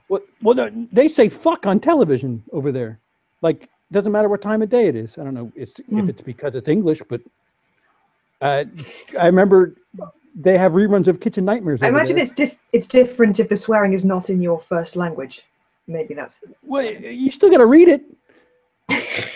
Well, and it pissed me off because it was Gordon Ramsay saying "fuck" at like 3 p.m. and I was like, "What the? This is unfair." The TV show Blood Drive that's on the Sci-Fi Channel. Mm-hmm. This year they got away with everything. Well, on cable they kind of watershed it now, where it's after 10. They can. Oh, okay. Dude, it wasn't watersheded. I mean, seriously, they were saying the F word on the Sci-Fi Channel, which isn't HBO or Showtime or anything like that. It's a show. It's a channel that has like ads, and they got away with it. And I was like, whoa, you know, they got away with everything except for showing breasts. And one data from Star Trek said, "Oh shit," that was fun. Oh yeah. At the end of one of the Walking Dead seasons, somebody says "fuck," but it's late. It's late in the episode, so it's right around the 11 p.m. mark. So that might have been why they let it go. So anyway, Get Out. Get Out. Unbreakable's a sequel that's on point. Get Out was an awesome movie, dude. I mean, again, it's another one of those movies where when I saw it, I was like, "Oh, this movie's great." I mean, it's. I didn't expect it to be as serious coming from Jordan Peele. I really thought it was going to be more comedic, and then when it was over, I was just kind of like, done. Yeah, it was done very well. I'm like, this guy has a career making really good movies if he sticks to this kind of formula, you know. I'm always again. I feel like horror and comedy are quite similar in a lot of ways. Yeah, leaning on setup, payoff. Yeah. See, I feel like Get Out is a bit more. I mean, I guess it's why it had so much success. It's a bit more streamlined with the message. It's a bit more social. It seemed more dramatic than horror. Right. And it's speaking to a lot of shit that's going on in America. It had more of a story than just everybody get that guy. Yeah. Yeah. They took my passport and I'm stuck here. Somebody get me out of here. Sorry. You just had to, didn't you? I have to complain to somebody. Sorry. No, nothing to apologize for. If you don't like it, leave. I'm trying, God damn it, I'm trying. You're not letting me. But yeah, no, I really dug Get Out. I think so, like you said, socially, it had a great story to it. But it didn't feel preachy. That's the thing. You know, they weren't berating the whole thing. You know, it's like, oh my God, white people are the devil, blah blah blah. It's just like, no, there's some fucked up things going on here. Yeah, it's a very good Stepford Wivesy look who's coming to dinner hybrid. Do you mean Guess Who's Coming to? Is it Guess or Look? Sure, somebody's coming to dinner, and he's not white. Guess Who's Coming to Dinner? Is it? Yeah. That's right, because the remake was called Guess Who. Yeah. Yeah. With Bernie Mac and Ashton Kutcher. They flip-flop. The good old flip-flop remake. I only saw one scene from that. It's where he's at the dinner table and he's making jokes. Wait, what's being redone with the sex is reversed? I need more info. There's a 80s classic that's being Is it Stand By Me? There's something that's being redone. Oh no! I know what you're talking about. They're remaking Overboard. Oh, and they're with Goldie Hawn and Kurt Russell, and in this case, it's going to be instead of it being the guy is going to be the guy. Yeah, the Goldie Hawn character is going to be the guy, and the Kurt Russell character is going to be. I'm intrigued It's a because bug. I'd love that movie. So, how could they fuck it up? How could they do that? It's easy. It's relatively It easy. doesn't take much. You know, I like Goldie Hawn and I like her. I never liked Overboard. No. I like Swing Shift. I thought that was their big one. That was, you know, just because it was set in the 1940s. You know, he's the manager of a plant that builds like airplanes for World War II, and she was like the Rosie the Riveter type on the assembly line. I thought that was kind of a cool dynamic. Kate Hudson's a bit of a wasted potential, if you ask me. Yeah, I mean, I really thought she was gonna be like a bigger name by now, but yeah, you really. I mean, maybe it's Cameron Crowe's directing, but in Almost Famous, you really fall for her. And then she did shit like Raising Helen and has a bunch of other shit. Fool's Gold wasn't so bad, but then it's kind of like that's another one of those. Let's just throw this on and. Yeah, exactly. It's kind of like a really cool adventure movie, you know, and you got Kate Hudson in it. But right, the problem is she seemed like, at least in Almost Famous, like she had some sort of potential, but I don't know, maybe not so much. Oh well. Well, after she married Chris Robinson, you know, you notice that you know, she had to start knocking out the R kids. So. Oh.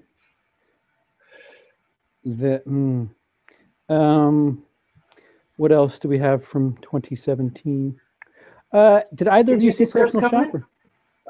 No, that's higher on my list, but. Okay. But no, I didn't hear what she said. What? Alien Covenant. We could do it now. Alien Covenant. We talked about this when it came out. I rather enjoyed it. People don't like that. It's. I guess the problem is it's too much of both, but I really am thankful that they continued the Prometheus story. And holy fuck, David's awesome. Go ahead.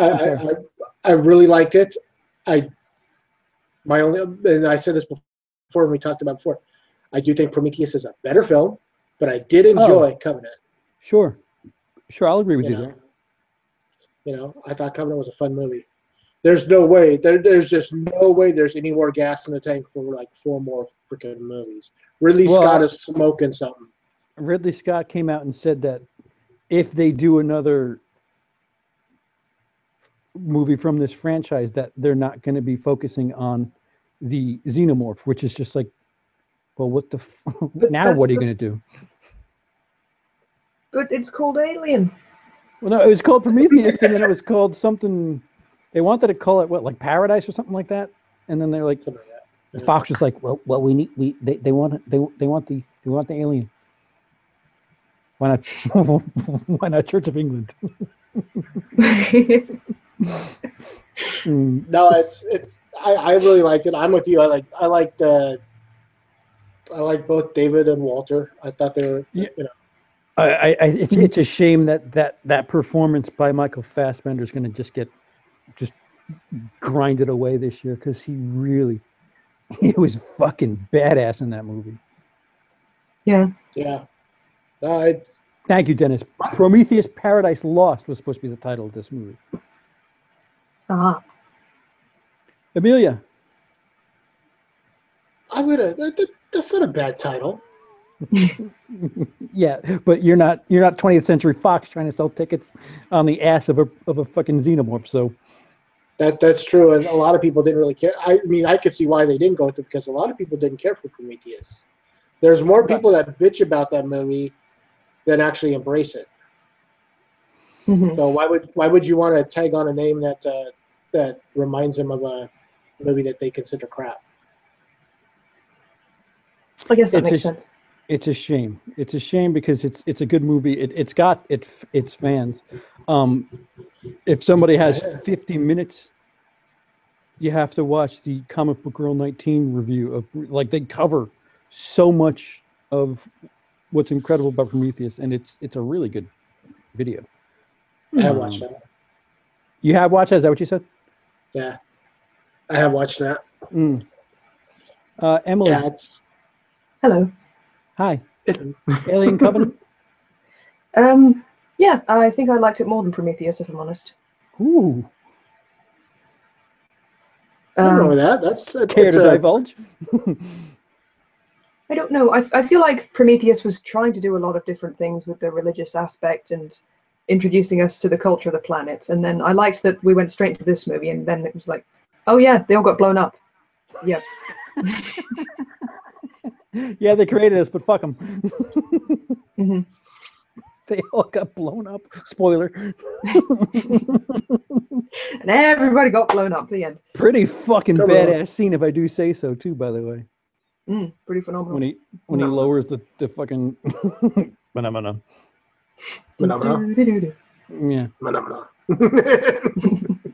Yeah. Like Prometheus, didn't care for Covenant.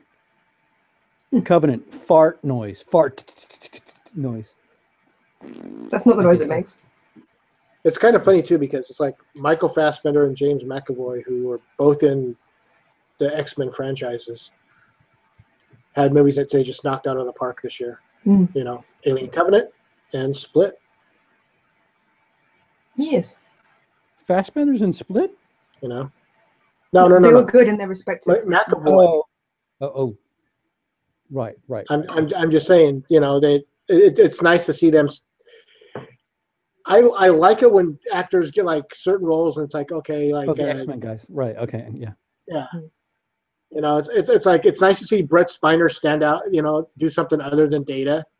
So it's nice to see Fassbender and McAvoy be recognized for something other than, you know, Magneto and Professor X. And it's just good to see that they're still knocking it out of the park, doing other stuff. Is what I'm getting at.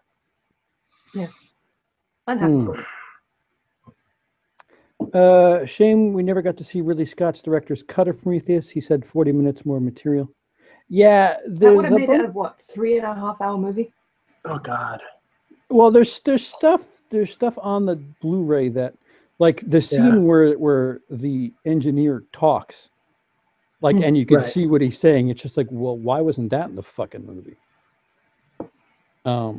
There's stuff there that if you could just mentally piece it together, it makes the Prometheus movie a little bit better. Daniel Hammond says it was really good. A little disappointed because I found myself laughing more than being scared. It was all right. So they're getting into it. We might as well just go with let's do it. Might as well. So, did we all float? I've said it before. I never liked the original. I'm with you there. I think at the time, you know, it just didn't. It was a made-for-TV movie, and again, said it a billion times. You know, Tim was the best thing. You take Tim Curry out of that movie, it's dog shit. It's absolutely pretty much, yeah. Shit. You know, but that's just, you know, you can't just take that one performance and go, okay, it's a great movie because of Tim Curry.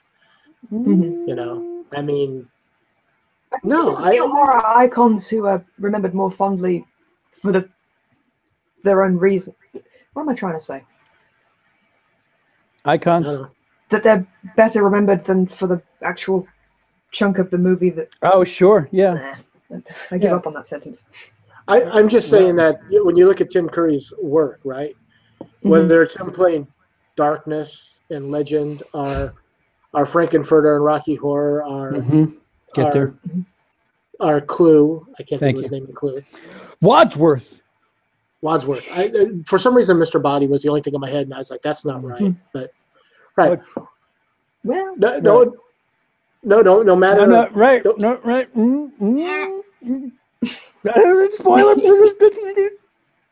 The butler's not the butler. Mr. Body's the butler. I didn't say anything about it. It was funny to just watch you climb out of your seat. No, yeah, you have Mr. Body because he is Mr. Body in Clue. That's at least one of the endings. There, I spoiled 33% of the movie for you. Well, no, but what I'm getting at is like all those other movies, whether it's Legend or Rocky Horror or Home Alone 2 or Clue, it's not just Tim Curry's great performance. It's Michael Keaton, or not Michael Keaton, Michael McKean. You know, it's Clue. I can't name a bad performance in Clue. Yeah, exactly. That is an ensemble. Rocky Horror. You got Richard O'Brien. You got Little Nell. You got Patricia Quinn, Susan Sarandon, Barry Bostwick, Meatloaf, and Charles Gray. You know, and I mean they're all really good performances. So what I'm getting at is that those movies that he's remembered for fondly, you're just leaning on other people. Because, what a hack! no, are because everybody else is just as good, but he can't work outside of an ensemble. Fuck Tim Curry, man. Yeah, fuck him. Never mind. No. I agree with you. Right. It exposes just how for granted we took Tim Curry. Is kind of what you're saying, right? Yeah. I mean, sure, he was in phenomenal casts, but it was not till where it's just like, oh, wait a minute. he cannot. We need more than just. Yeah, he can't save this movie. Right. Well, you know, I think we're all in agreement here that the original is kind of shit, but the 2017 version. See, here's the problem. I really liked the 2017 version. I thought that William Skarsgård did a better Pennywise. I thought he was a lot creepier, to be honest. I just thought he was creepier, you know. I thought the kids were better, but the sad thing is that the story's not complete. Well, right? It's only chapter 1. Exactly, and so I'm like, the movie itself is good for the story that it is, but I'm still waiting for the second part to see how it transitions. And does it connect well to the first movie? The fact that like it paid respect to adolescent children. Yeah. Like I think I give it so much more credit for that than anything, because it felt Stand By Me-ish. It felt like something we haven't seen in decades, where little 12, 13-year-old kids, they say fucking shit and they ogle at a girl in her bathing We're suit. seeing some of that with Stranger Things, which I don't know if that came out technically before or after this. Stranger Things 1 came out before, which one of the actors... No, but how long has this been in development, though?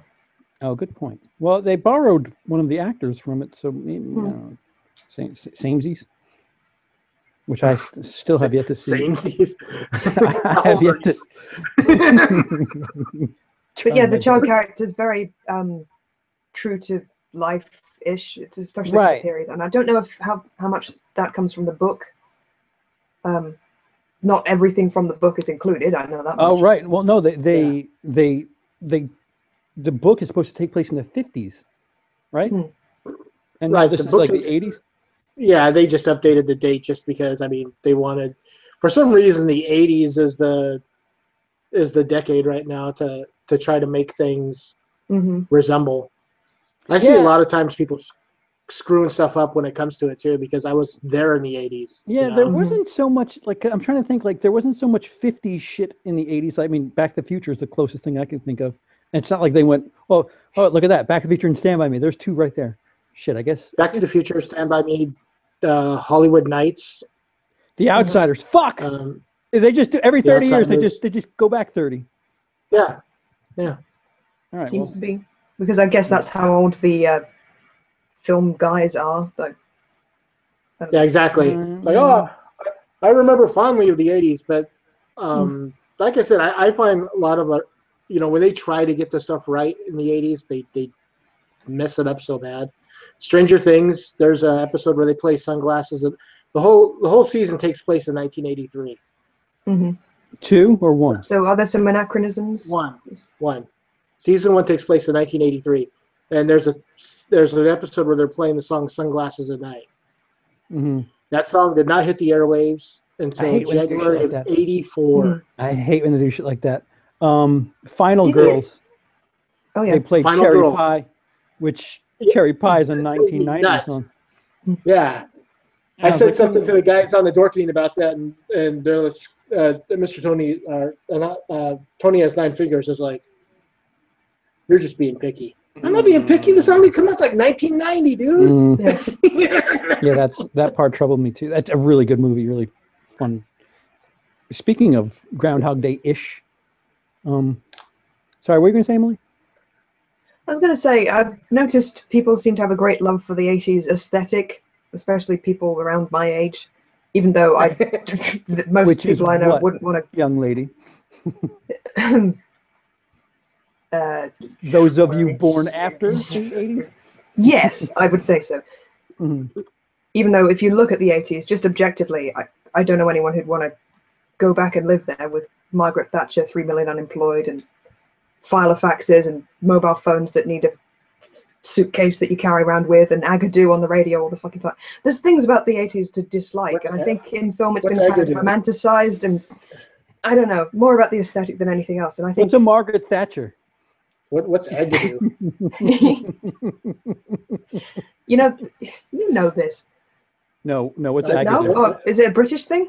Probably. There was a song on the radio. Agadoo, do, push pineapple, shake the tree. It was a hideously annoying song of the time. You couldn't escape it. It was over in England because we already had all our hideous annoying songs over here in America too. It was like I know some of them. Not enough of them made it over. Yeah, I didn't realize how unpopular Adam Ant was in America till I did some research. It's not unfair. You're fascinated by him, aren't you? Kajagoogoo. ABC. Yeah. Oh wow. Yeah. The Smiths didn't really properly get the attention. That's something that bugs the holy hell out of me when you're like watching TV shows and they're like, oh yeah, they talk about how big, the Smiths, right, yeah. They always have a Smith song, and it's like, wait a minute, nobody fucking listened to the Smiths back then. What are you talking? No one in the '80s listened to the Smiths in America. They had like one album that was released here, and then like 3 months later they broke up. Right. Mm-hmm. Yeah. Sorry. Everyone's like, oh yeah, you see movies like, oh yeah, girl wearing a Smith shirt. She's like, oh yeah, I'm a big Smith. No, you weren't. Unless you're living in England where they had like 20 albums or something like that. Yeah.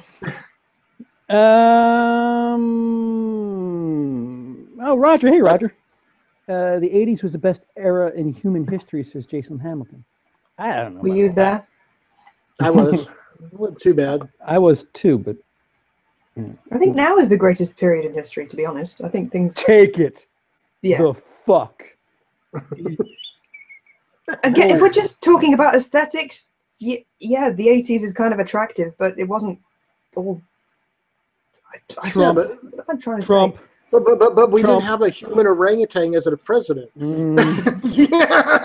And you clowns weren't trying to leave Europe and then tell people that are visiting that they can't... Okay, the last year notwithstanding. But you said now! We're making strides in the right direction. Right. MAGA. And actually, if you were around in the 80s, you could have watched Red Dwarf when it was first on. Oh, fuck. Here we go with this one again. God, was it really? That can't be right. 88. Really? Yeah. Supertramp's Goodbye Stranger's a great song. Oh, I only know one. Supertramp, what am I thinking of? Take a look at my girlfriend. That's Breakfast in America, isn't it? Fuck. Maybe. So it, other things about it that were... So we haven't really talked about Skarsgård too much. No, like I said, I think he did an amazing job. So, I mean, I felt like the story was strong enough that the fact that they were leaning on some modern horror tropes, I actually let that go. Like there was a lot of that weird. There was one jump scare that worked actually pretty well. Which? Beverly is there, and then so is somebody else. Oh wait, no, you're not talking about the bathroom. Mm-hmm. Oh, you are talking about the bathroom.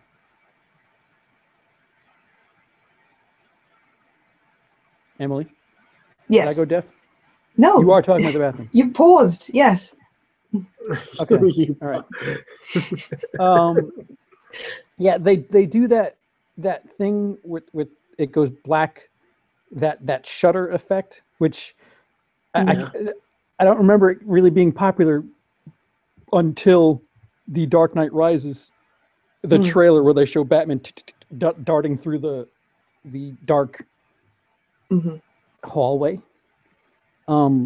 I felt like a lot of the stuff that they were doing as far as scares is concerned is kind of stuff we've seen already. And if you isolate just the scares, some of it's kind of tired.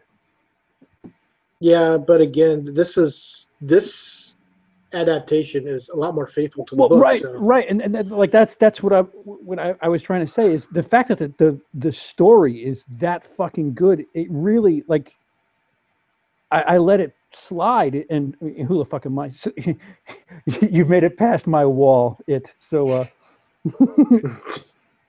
But I don't know, like, if they tried being a little bit more original, who knows?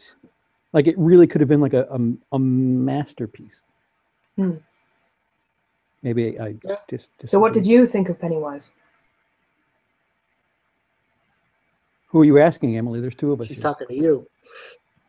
Pennywise. Well, Wolfman, you were a fan of Skarsgård's performance, right? Yeah, I loved it. I thought it was a lot more creepy than Tim Curry's. It was more animalistic, in a way. You know, Tim Curry was like kind of like watching Bozo the Clown. You know, kind of going, "Hey, everybody, come on down here and float with me," you know, type of thing. And even though it was a good performance, I just thought Skarsgård was just a little more. You want to see it floats, bitch? Come on down. Yeah, I dare you. I dare you. Yeah. Calling little boy a bitch. Yeah, the scene where, like, I really wish it wasn't in the trailer, where the slideshow thing. That was neat, but that was cool. It was neat, but kind of, again, in modern day bullshit, ruined the trailer. Ruins that. It's odd that they went with. I mean, compared to the book coming alive, it was still more high tech, but not really.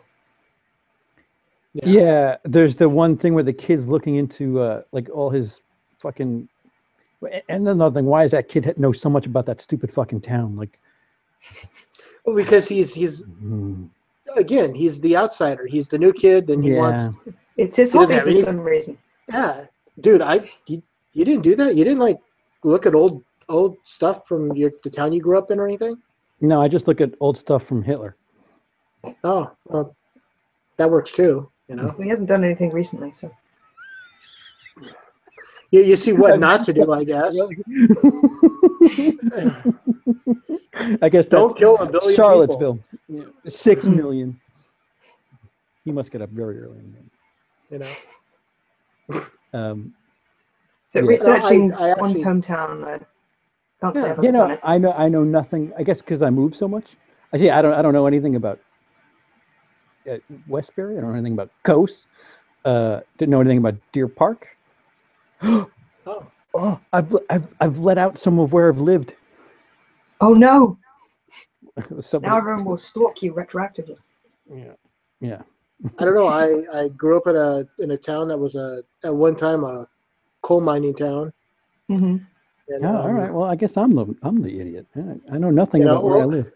I can tell where the McDonald's is. The interesting thing about that town was that there were houses that were built on, there was downtown and then houses that were built on hills, and they had garages. And from what I could find out is that the houses that were from like the 30s and 40s had the garages. They also all had holes in the garages that went right into the coal mine. Mm-hmm. So they didn't have to drive to the coal mine to check in. They just went to the garage and down a little shaft and went to work. Jason Hamilton asks you, Wolf, did you notice Pennywise was a facade in the basement scene where he puppeteers Georgie? Pennywise's head falls on the stairs and slides back like a snake, and his eyes roll back. Well, his eyes throughout the movie, they kind of do this weird fucking. Yeah. I can't. Yeah. Wait. Emily, one more time. Ow. I don't think I did. Failure. Yeah, no, he would make him like go like really far apart. Mm-hmm. He looked kind of derpy most of the time. Yeah, he reminded me of the doofy gremlin from Gremlins 2: A New Batch, the one that I forgot. When I rolls one, yeah. Yeah, yeah. Well, did you notice he could do that? But he could do that. That wasn't a trick. He could. It's funny you say that. Jason Hamilton just said that's his real eyes, not CGI. There's one scene. There's one scene where he's running towards one of the kids, and his teeth, in that moment, I think, look kind of lupine, almost like rabbit buck teeth in front. I thought that's oddly creepy. those two front teeth, yeah, exactly. They all looked all rabbit-like. But then all of a sudden, too many teeth, and it just got ridiculous. Yeah, just. CP's a Nazi. We learn something new every day. I'm not a. No, he's learning. He says he's researching Hitler so he knows what not to do. When he wants to take you put those words in my mouth, but I'm fascinated. I'm fascinated by Hitler because I just can't understand how a country got behind somebody like that and made him in charge. It's just you'll never see anything like that ever again.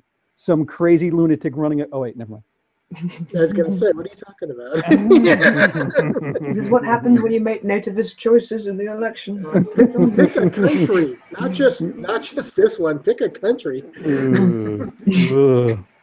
Oh, Peter's here. Hey, Peter. Peter says, "Hey guys.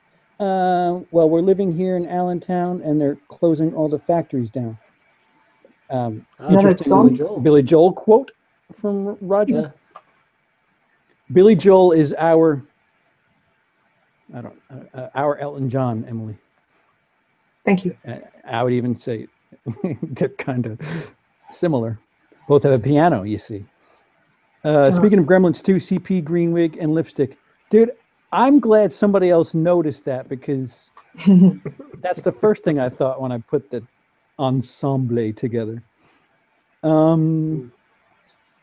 So no, it's the hot one with the lipstick. I know. Oh yeah, the smoking hot gremlin. I remember. the smoking hot one. If you were gonna fuck one of them, it was gonna be green hair with the gown. Oh wow, we have a celebrity in the chat. Yay! Lee from Drum Dum. I was gonna say, Lee, you missed us talking about fucking ice cream truck. I would have loved for you to be here. Peter says Hitler was a great dynamic speaker, and the German people were downtrodden at the time. They needed something, and he filled the void. All right, so how do you explain them? Modern? I don't know. He seemed charismatic. It's hard to tell in German, but yeah. It's the same thing that Mussolini did. It's the same thing that James Jones did. You know, got them all to drink the Kool-Aid. Or Donald Trump. or Donald Trump. Donald Trump's not charismatic, is he? He got elected. I know, but we don't know how. That's not the fucking reality star. That has nothing to do with charisma. That has to do with half the country being brain dead.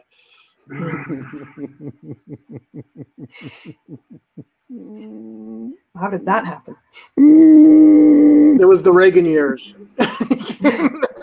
Never Hike Alone was awesome. Yes, Lee, we discussed that too. We discussed that that needs to be, if they're going to do something on Friday the 13th, just buy the rights to that and add a couple minutes to it and make that. Diglett evolves. Hitler's underrated. There's more of them than last time. There's 3 there. Well, the Diglets are evolved, you see. Ah. So they are. Wish them all best. Who knew we'd have the annoying orange as our president? Our president. Interesting. Hashtag not my president. Right. Roger got a Lee shout out. He's going to be floating on air for the next week. Roger's going to have some drum comes on his chin. Donald Trump is not charismatic. He just says outlandish shit, and some people like it. Yeah. Half are brain dead. That means the other half are not, though. No. Yeah, those were the ones that tried to put the right person. Yeah, I'm sorry. If Kevin Spacey can't work again, if Louis C.K. can't work again in his business, or the backlash that's happening, I'm sorry, the president shouldn't be the president. If we're going by that, if Bill Clinton was impeached for getting a blowjob, has Donald actually grabbed anyone by the pussy that we? He said it, and 15 women forward and said other much more outlandish shit. So, yes. I've said I'm going to kill my roommate. I didn't go through with it. The household vetoed me. Emily, the guy he was talking to got fired. The household vetoed her. It's Big Brother over there. They're like, no, we're not going to be able to clean the bath in time. It's, yeah. Top 10-year anniversary for Planet Terror. Jesus. Is it really? What? Is it really? 10 years? Oh my God, it's 07. Jesus Christ, where did time go? I thought that, wow, because for some reason I thought that those movies came out in 05. But I thought it was like longer than that. Oh, even older than that. Jesus. Yeah, but I'm probably wrong. So, my favorite film, still, as we speak, better than Blade Runner. Not better than Blade Runner. I know Blade Runner is a better movie, but my favorite film of 2017 is still currently a horror. The French-Belgian production, Raw, titled Raw. Still haven't seen it. Oh, okay. Well, I just haven't had the opportunity. I know. I'm not disgusted. I'm just frustrated that we can't have a nice group discussion about it. Because no, dude, say what you want. Speak freely. Dude, it's about the movie's about cannibalism. There's not a whole lot. Well, that's the thing. It serves as a straightforward horror. If you want it to be, it's a little over the edge. If you're looking for, some people might not be able to deal with some of the elements, but then there's these fucking metaphors and subtext for, like, I would say that it's a giant metaphor for drugs and or becoming addiction. A woman. Oh, that was my sure. That's another one. Like that. I said that there's a couple. It's this multi-layered fucking film. I never look into the. I never look into the subtext of movies. I mean, if I'm there and I'm like, okay, the movie's about cannibalism, I'm going to see a cannibal movie. Or if it's about, whatever, it's like, and then like someone says, well, did you pick up on the symbolism of this? And I'm like, I'm with you there. The first time I watch a movie, usually I'm just like, all right, just give me a good story. And then if it's a good story, I'll dig deeper. When I saw the mirror scene, I was like, oh, I kind of see what they're going for, I think. I don't know. Oh, when she's dancing and all, like, fucking, hey, what's going on? Yes, eloquently put. Since when does he put anything eloquently? Yeah. Those are words put into my whatever. Wolf Raw is on Netflix. Is that a fact? That now? God damn. No excuses, he says. So I don't have to send Wolf my copy that I got perfectly legitimately. Sorry, guys. We have to cut this short. It's bedtime for me. I'm kidding. I was going to say, what, Dennis is in charge still? Raw is a masterpiece, says Lee. Koreans' Thirst is a much more metaphoric film, says Roger. Have you seen Thirst, Maria? Emily. Maria? Who the fuck is Maria? Who the fuck did I get Maria from? Well, she kind of looks like a Maria. Am I reading something? You put a habit on her, Everyone looks like a Maria when you put a habit on them. So I think I had a little bit of dyslexia. I read ahead. Roger says raw ellipsis meh, and I just kind of sorry. So anyway, Maria, go ahead. No, you haven't seen Thirst. Oh, Lee's saying that she told him back in 2005 about Weinstein. Yeah, that's womp womp. I think Delirious is better than Raw. That's quite funny. 2 Eddie Murphy movies. Eddie Murphy rules. Park Chan Wook's a favorite of mine, Roger. Imported the extended. All right, you guys are getting really deep with all that weird shit. Dennis is in America. No. We're And fine. this time he's We're angry. not. And All of a sudden, Dennis comes into the room going, "I told you to get off." Shut the hell up! You're being too loud. I'm trying to sleep. Emily Maria from now on. That's it. Maria's That's Adventures with Dyslexic CP. Oh yeah, Horrorland's Adventures in Maria. Oh dear. That sounds uncomfortable. Sounds rather pornographic. Rather. So, what did you think of Raw as a whole, Emily?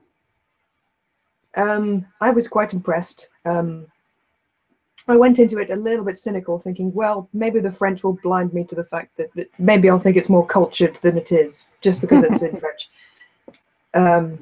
Certain scenes were hard to sit through. Some of them had nothing to do with chomping on flesh, if that means anything. Are you talking about the waxing scene? Yeah. Oh, you're just a female. Oh yeah, I forgot. Excuse me. No, For those who didn't know, Maria's just a female. Yeah. No, it is. I mean, they could have chose a different angle, a different shot. Yeah. Their shot selection was just like, all right, I get it. They never resolved that either. You never see her get the thing free. For all I know, at the end of the movie, it's still there, that wax strip. I'm getting more and more curious about this movie, as you know. What do you wish, Dennis? At the moment, I wish. Or ATM, I wish? You talking about a cash machine? No, I think he's talking about the movie, ATM. ATM, I've never heard of it. You never saw ATM? No. What was it? Came out, 5 or 6 years ago? Basically, it's about someone getting robbed at a ATM vestibule in the middle of a parking lot. Vestibule, good word. You know? So I use the word vestibule because it's not it's just it's not just them walking up to a machine. They actually have to walk into an area to get to the machine. You know, and it's just a vestibule in the middle of the parking lot. You've tried the vestibule, now try the vestibule. No, wait, it's the other way around. You try the vestibule first, and then it's the vestibule. Ignore me, I'm sorry. Wait, one more time, Emily, do it again? No. And to be honest, it wasn't really that good of a movie. Sorry. And you muted her. I can't unmute. Emily, you have to unmute yourself. It's on top. There you go. How does that work? I have control. It's my channel, goddammit. No, I mean, what sense does that make if you can mute me, but I have to unmute myself? I don't know. Yeah, that's what I was thinking. I'm going to lock you in this room, but then I'll give you the key. They give you the power to shut the person up, but not the power to, you know. I'm going to keep you in this room, but there's no doorknob. At the moment, Dennis is clarifying. Uh-huh. Alice Eve is in that film, right? Question mark. I'm assuming that's a question for you, Wolf. Alice Eve. ATM? Yeah, she's not exotic at all. She's quite white, that girl. Yeah. It's been so many years since I've seen that movie. I saw it once and I didn't really care for it. So, join MafiaAddict.com and create the most respected mafia in the world. Build your own mafia empire. Start a family and become the very best. MafiaAddict.com. Isn't it better not to have a family if you're in the mafia? Less people to get whacked, if you defect. Can we just get the mafia people and the escorts together, and I miss the koala bears next to trees. That's I at least that was symbolism. They had at least they had fun little pictures with their spam. Oh, and that delicious message came to us from Online Mafia Game. Woo! So favorites of 2017? I already said mine was Raw. To answer the question, yes, Alice Eve was in. I couldn't remember if she was in it, So, like I said, I saw the movie once.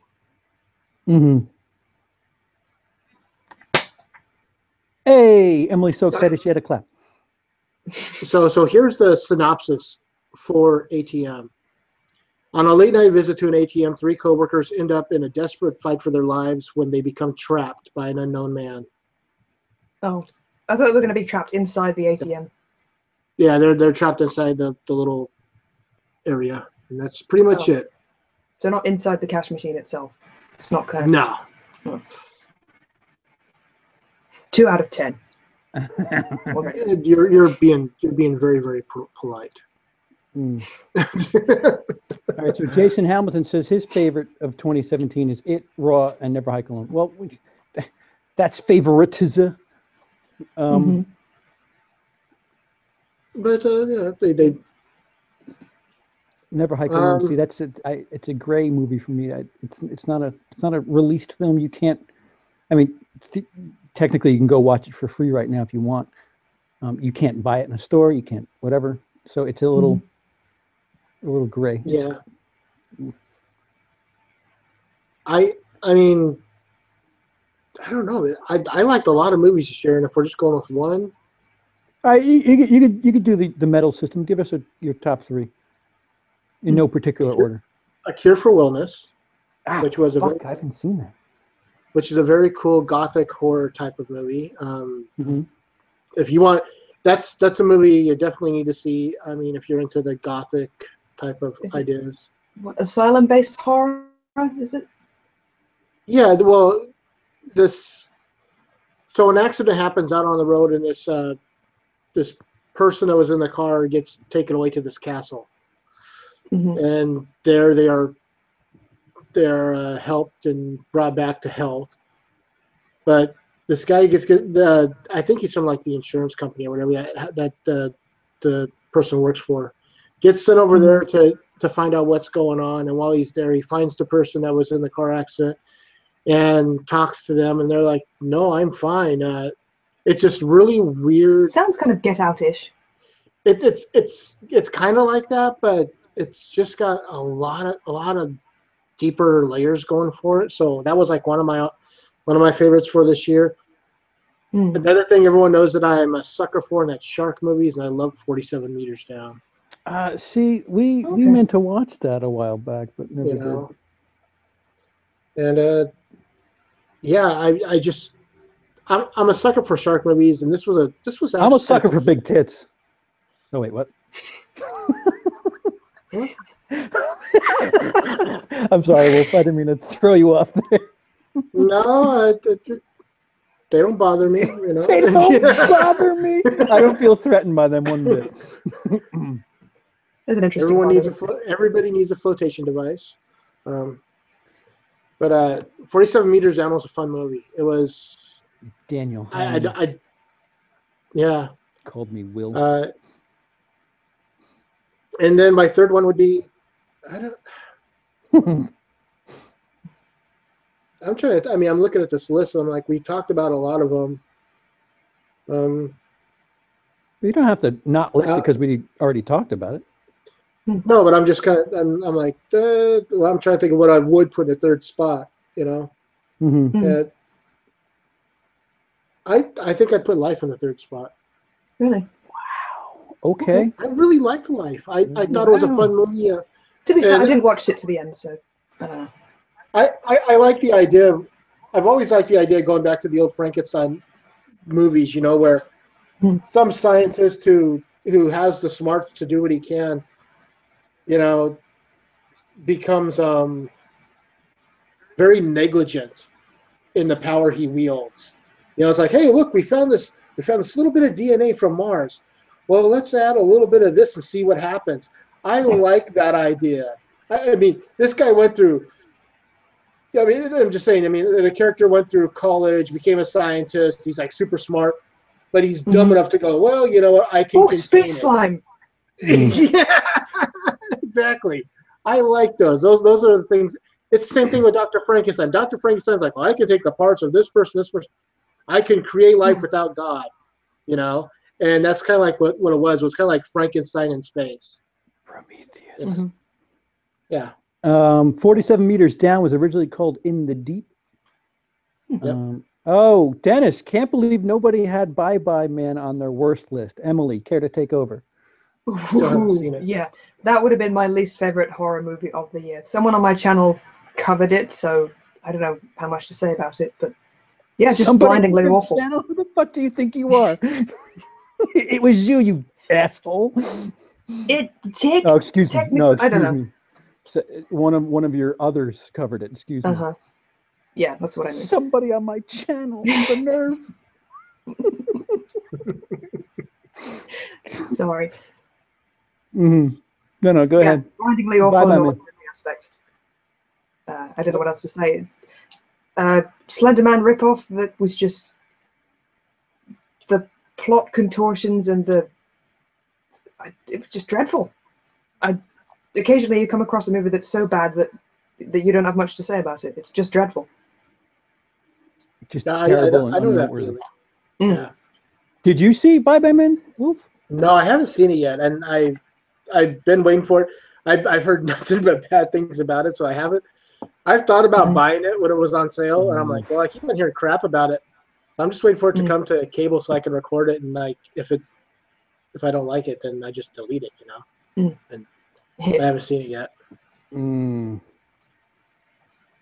Yeah, I saw Wish Upon though. Did you guys ever see Wish Upon? No. No. Any good? It was enjoyable. It's kind of like a Wishmaster type thing. You know, it's definitely one of those things where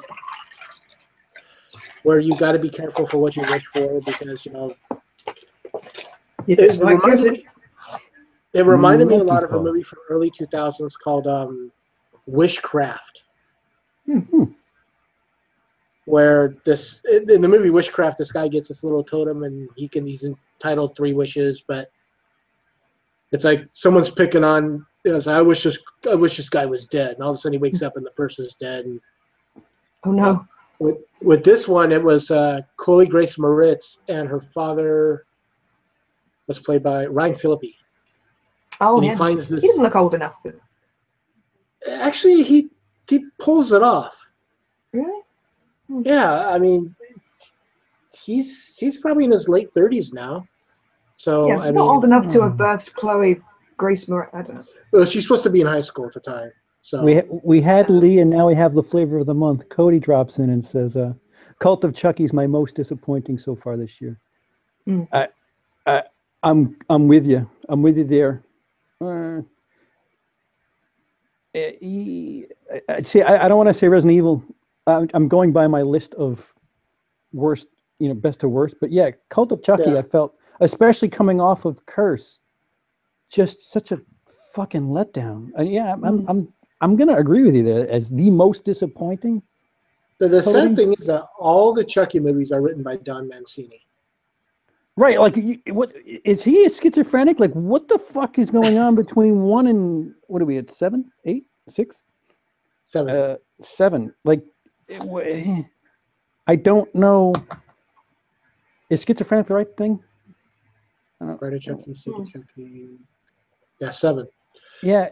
Curse was such a good redemption from Seed, and then he just kind of. It's almost like he's fucking with us. Like, yeah, all right, well, let's try this. It's kind of funny when you look at the way that they're titling the Child's Play movies now. It's almost like he's trying to go with a full Universal thing.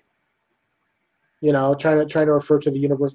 Bride of Chucky, Bride of Frankenstein, Seed of Chucky, Son of Frankenstein, Curse of Chucky.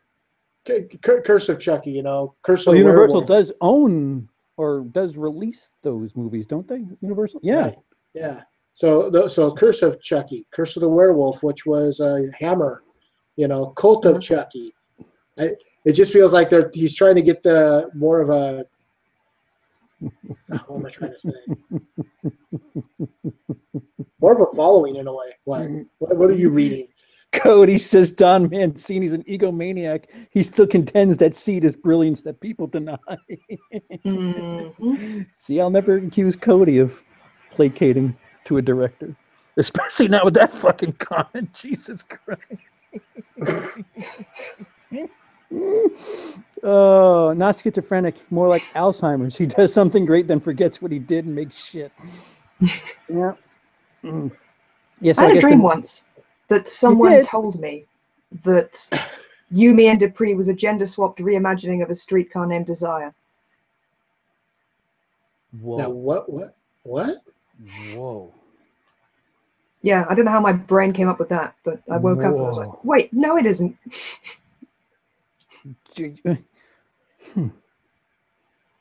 Okay.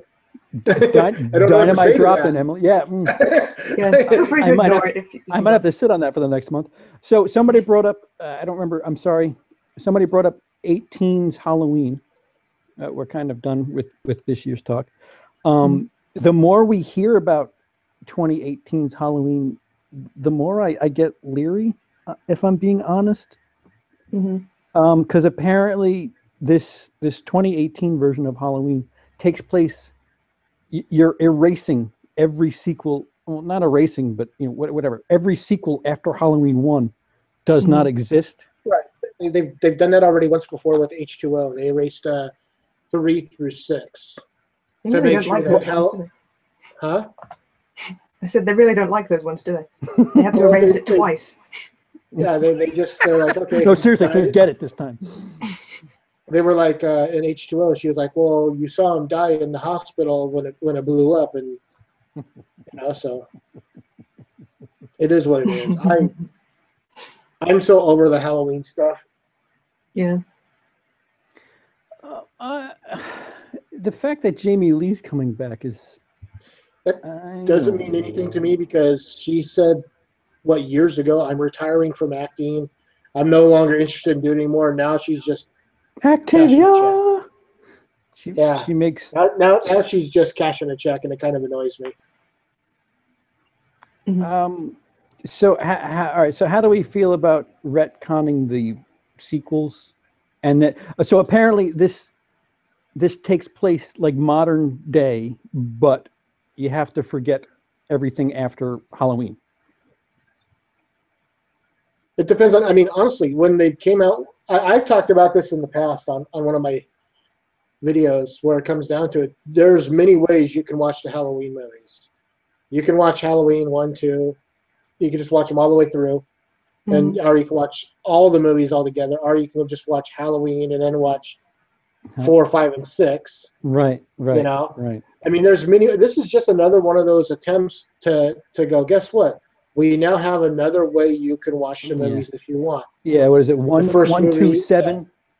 1 through 7. 1, 4, 6. 1, 1, 1, No, 4 through 6. 2. It's 1, 2, 4, 6. Right. 4 through 6.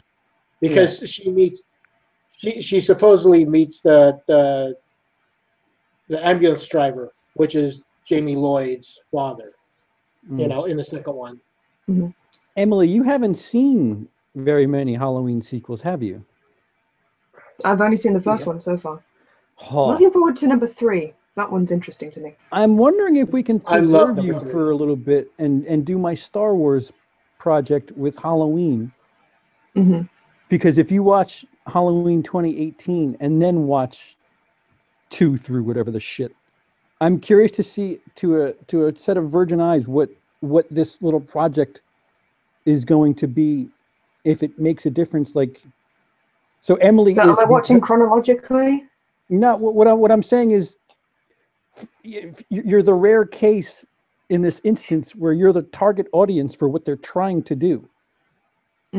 You've seen one and nothing else. You've seen the first movie, and yeah, Right. But you don't want it to be that way with Star Wars. You want me going in with some prior knowledge, at least of the original 3. No, I wanted you to watch Rogue One, 4, 5, 6, 7. But now you're saying watch Return of the Jedi before you see anything else. Well, you've seen 4 and 5. Yes.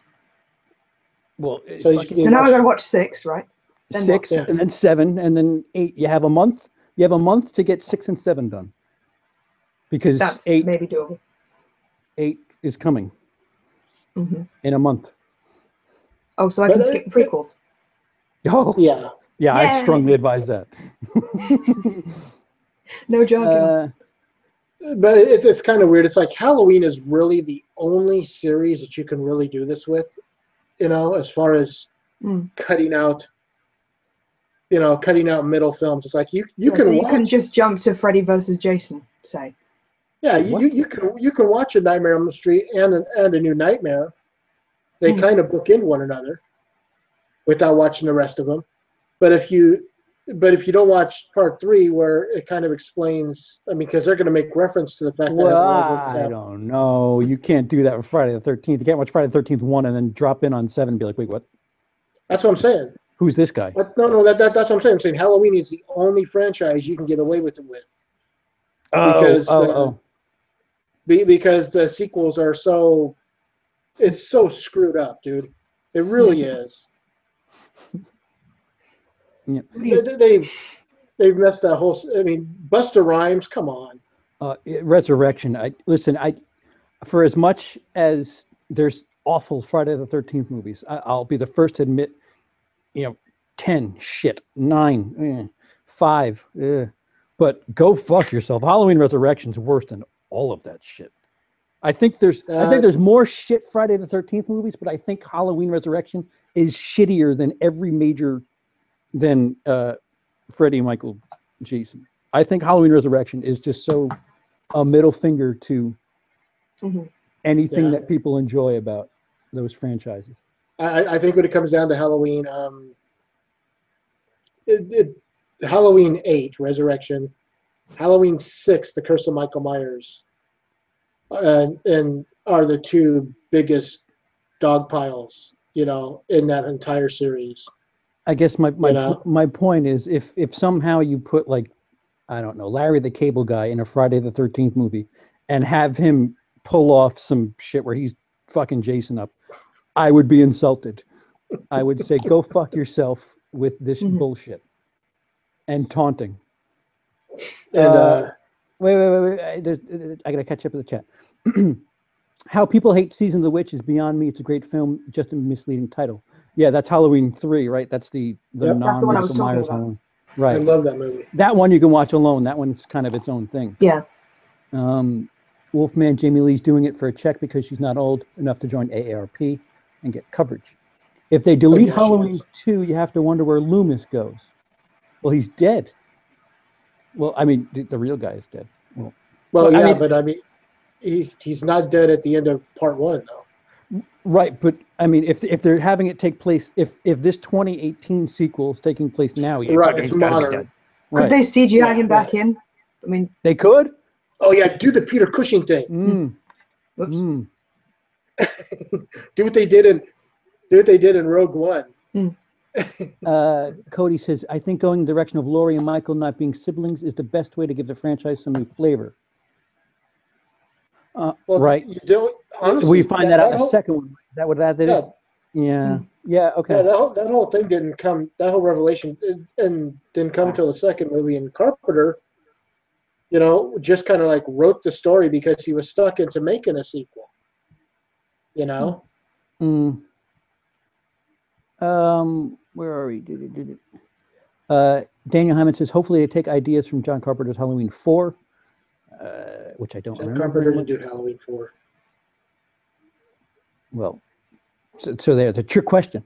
I like the choices they're making. Hopefully they don't fuck it up, or fanatics will burn that shit to the ground.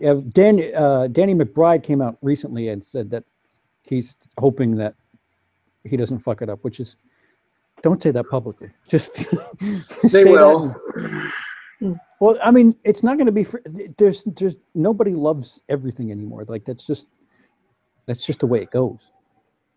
I'm sure it can't get more hate than Resurrection. Yeah, I mean, that's a good point. If Seed of Chucky didn't exist, I think Cult of Chucky would be a really, really shat on movie. And it's kind of like, well, at least it wasn't Seed. So Friday should go from 4 to 5. No, wait, 4 to 6. Yes, that's right, Roger. There's a reason I skipped 5 when showing Emily. I liked Ice Cube. I liked 5. I'm sure it's fine. Yeah, if you enjoy tits and hits, it's full of them. Hello one, hello all. Oh, no sheepy.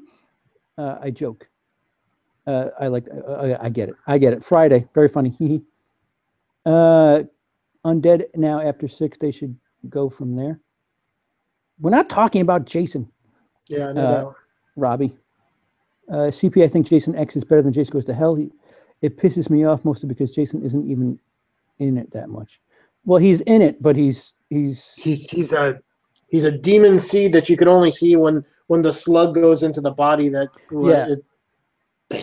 Jason Goes to Hell. Jason Goes to Hell is the Friday the 13th equivalent of Cult of Chucky, where it's just like, hey, we're gonna make new rules up, and oh, by the way, Jason's got a sibling, and here's this cool weapon that's the only thing that can kill Jason. Oh, by the way, he can go through people's bodies, and his heart makes you can kill a Voorhees. Yeah, just like fucking just and the Necronomicon is in it, and just what are you doing?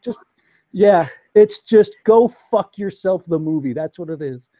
There's just so much fucking bullshit that they stuff into Jason Goes to Hell. And it's just like, really? Oh, but if the guy walks near the mirror, you could actually see Jason in the mirror, because it would be watchable if it was being watched with director commentary and they were saying exactly what you were saying. Which, by the way, I think the director was on coke the entire time he made this movie. Adam Marcus might drop in every now and again, so I just want to say, hey, well, you know what? No, sir, I'd love to interview you and ask you what the fuck, because it could be influence. I'm not going to, Adam Marcus is in Killer Flicks and Club Voorhees, who's the director of Jason Goes to Hell. I got it. But yeah, no, movie's a little fucked.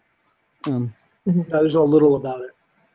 Yeah, and the mirror thing, it's just like, why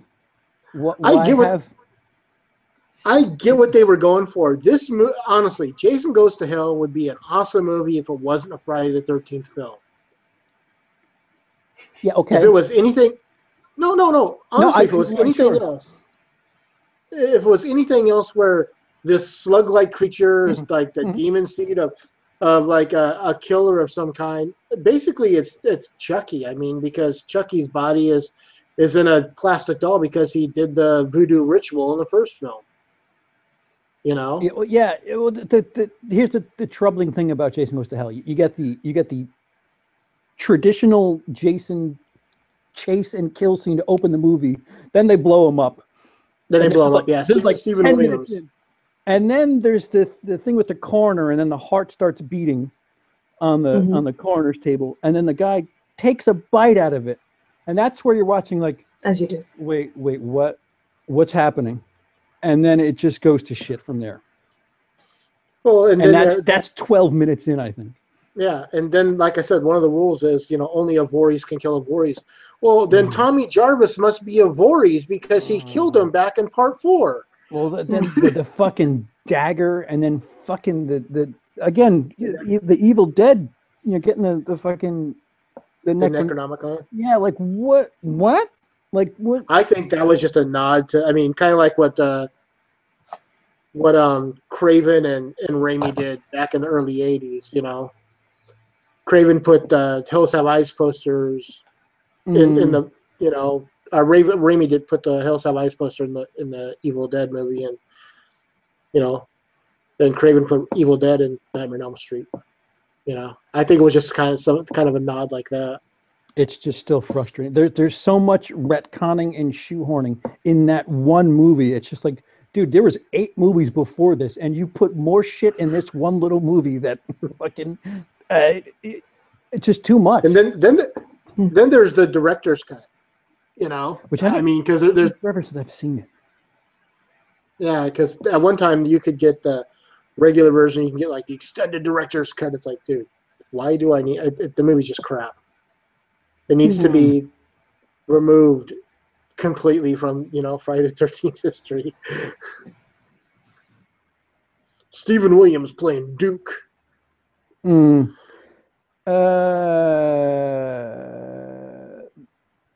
Wait. John Carpenter wrote a script for the idea for Halloween 4, taking place 20 years after 1978. Haddonfield bans Halloween in the town and see Michael in the shadows, but don't know if he's back or not. Wasn't that part of like they did? I thought that was part of like the other two movies where they already banned Halloween or whatever.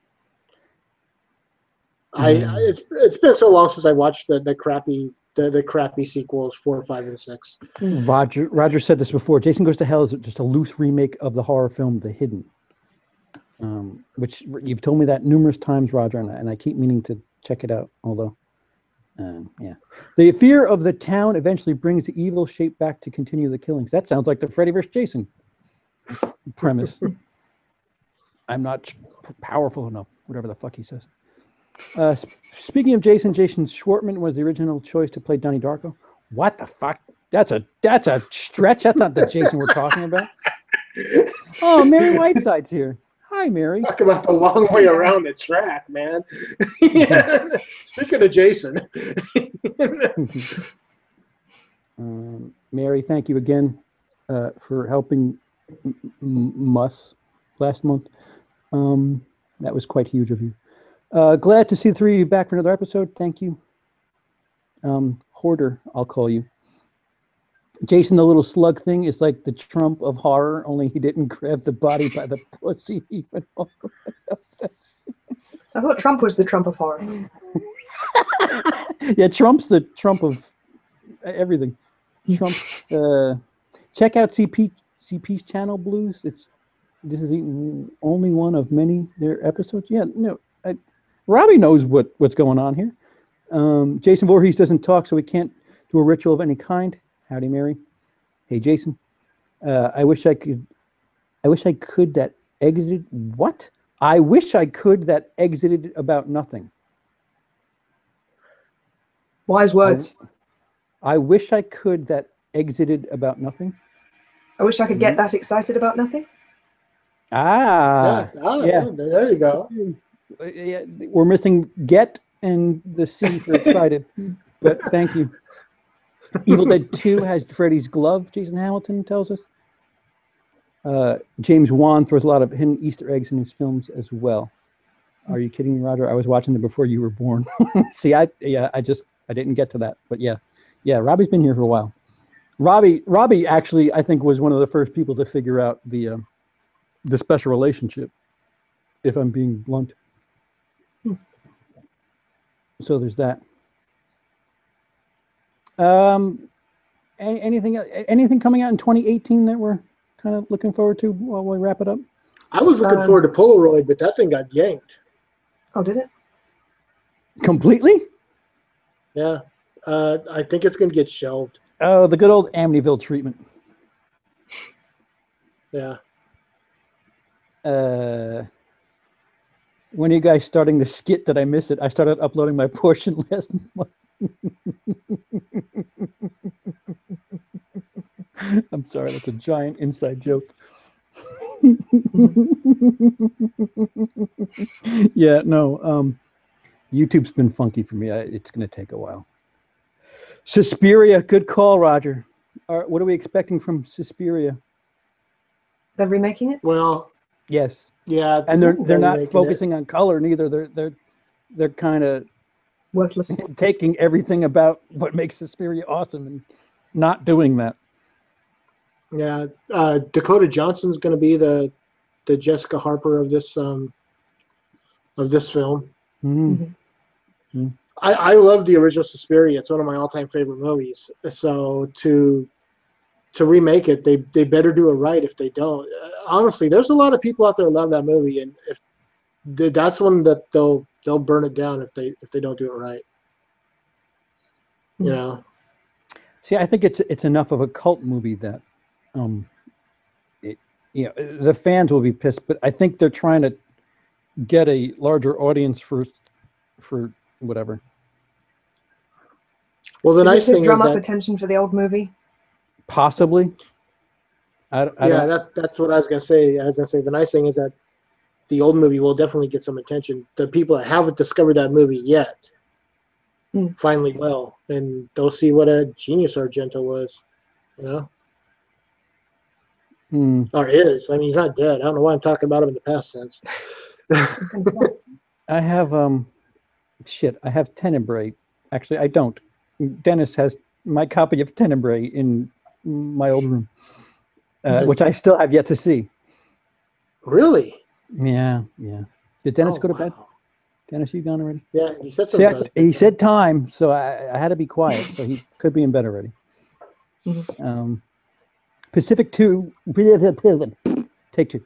Pacific Rim 2 looks horrible. Transformers meets Power Rangers.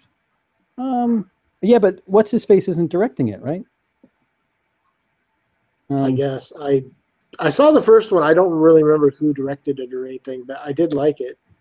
I picked it up on Black Friday for next to nothing. So why is his name slipping me? Fuck. Hellboy.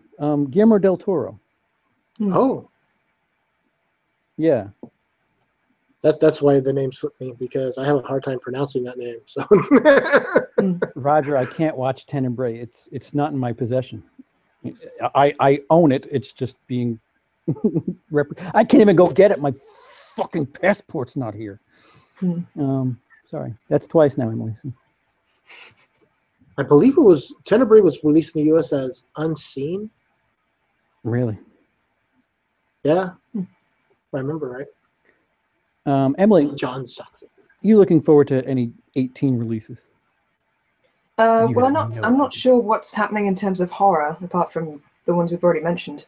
Well, we don't have to go horror, I guess. The Disaster Artist? When's that coming out? Oh, that's coming out. And Deck Ember. Oh, good. So sooner than I thought. Deck Ember? Yeah, sorry. Just in time for Christmas. Yep. Actually, yeah. Yeah. It's premiering in New York the middle of December. So that's interesting timing. One which is I've been seeing trailers for, which is called Ingrid Goes West or something along those lines. That's out. That is. Oh, is it out? Yeah. If it's not out by you, Uncle Don certainly probably has a copy for you. Damn, yeah, Uncle that looks Don. interesting. What? Ingrid Goes West? Yeah, well, I have a thing about stalker movies anyway, so I guess I was drawn to it. Oh yeah, you could do it for Stalker Month for February. Woohoo! Which, by the way, on my birthday, they're releasing the next installment in the 50 Shades bullshit. Oh boy! The trailer so was. What is it? What's that? 50 Shades of Grey, 50 Shades Darker, and then what's 50 this Shades one called? It's Freed. Shades Freed. And they had the trailer in front of Murder on the Orient Express, which is a PG-13 movie. And it was just, it looks bad. Like, listen, they're all bad, but it just looks, they get married in that movie. So where's the, listen, everybody knows married sex is boring. So what else? It just looks bad. Happy birthday, CP. I guess that's that's the moral of the story. Oh, hi, Mark.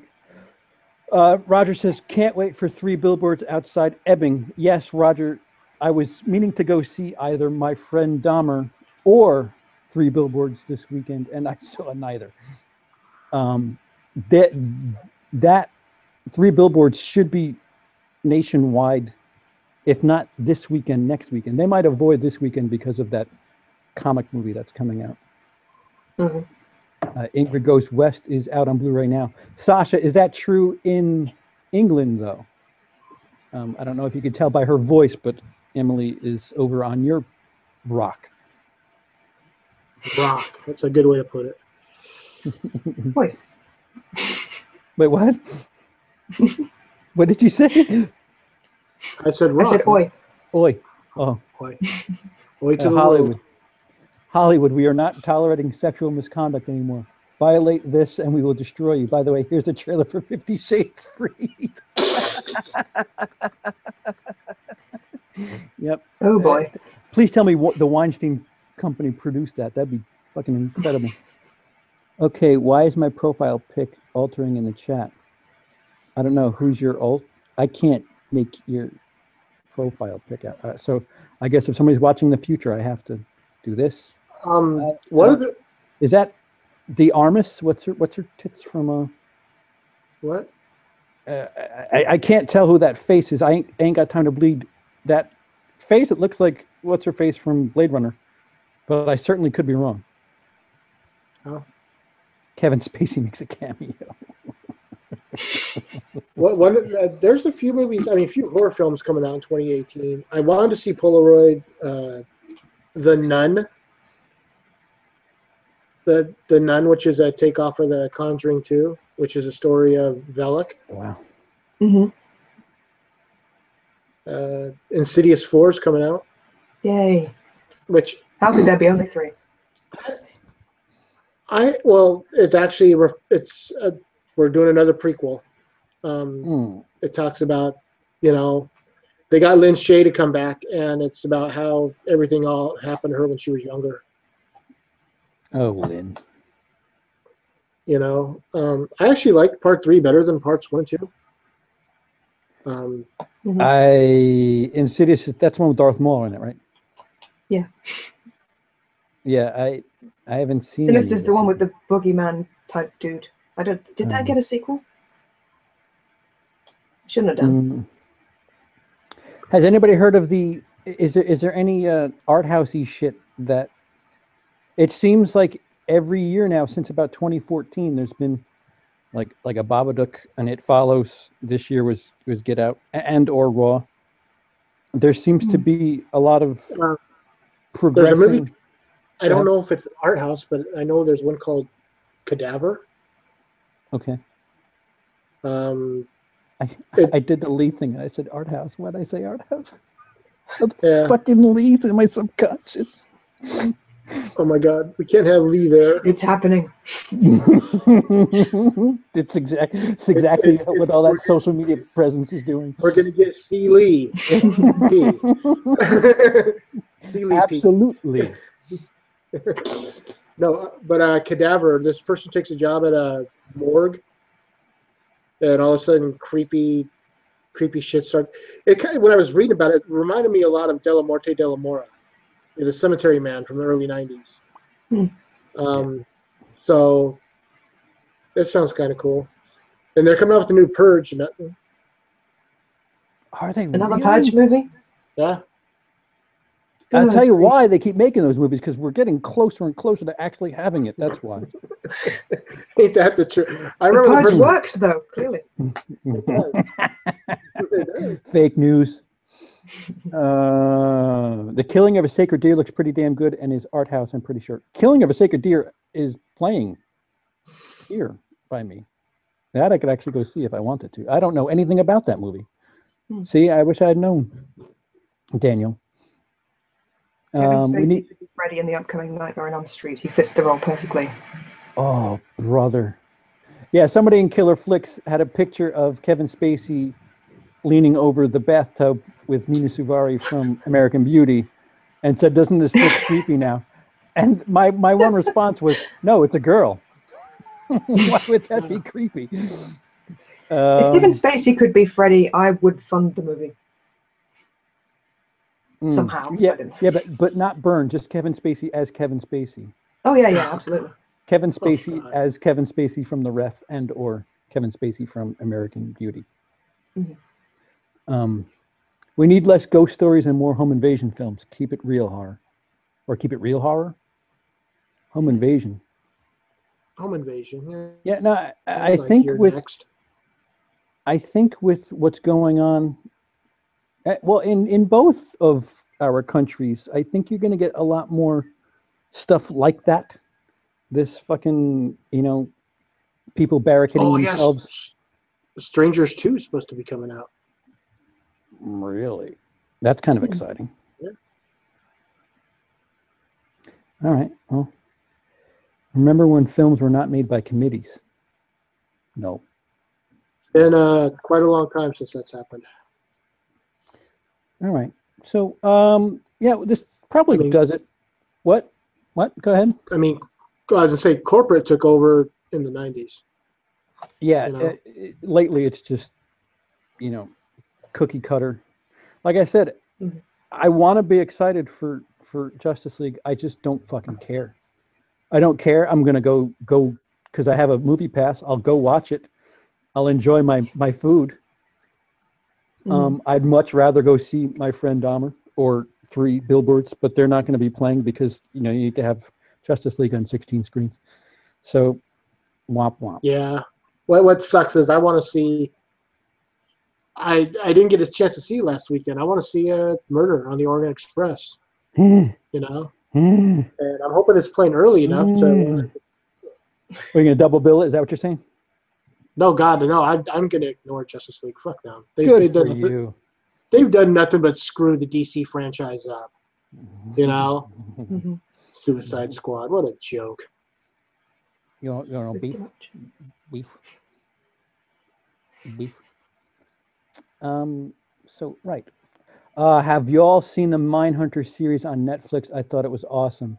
I watched. I keep hearing about the trailer for it and put it in my inbox thingy. Yeah, that's the David Fincher produced / directed. He directed a couple of episodes of that. Looks quite good. About serial killers, if not mistaken. Yeah. Okay. Emily, who is in the picture over your left shoulder? Never can make it out. Over your left shoulder. This dude? That is your left shoulder. This is Crichton from Red Dwarf, and it is signed by Robert Llewellyn. Can we just go one episode without talking about Red Dwarf twice? You asked. They're also in the picture. I didn't ask. Roger in the chat asked. Oh yeah, there we go. She's got the entire crew there. Wait, you got to. All right, go ahead. Now that the camera's on, you do it again. All right. Above you. There's the boys from the dwarf up there. If that means anything. Chris Berry, Craig Charles, Danny John Jewell, Robert Llewellyn. Yeah, that's them. He directed the first 2 and last 2. That is American Gods is also an amazing show. Look for it. No.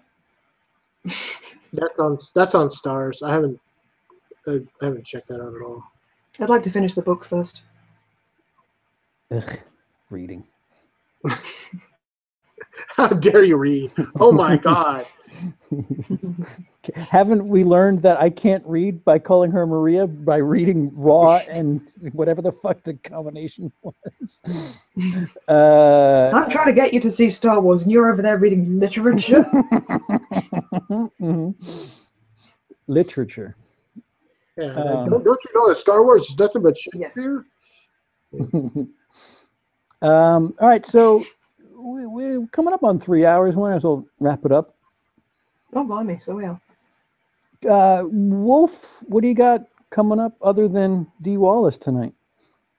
Well, as I said earlier, we're going to be doing we're going to be talking to D. Wallace, and we're going to be doing another show with R.A.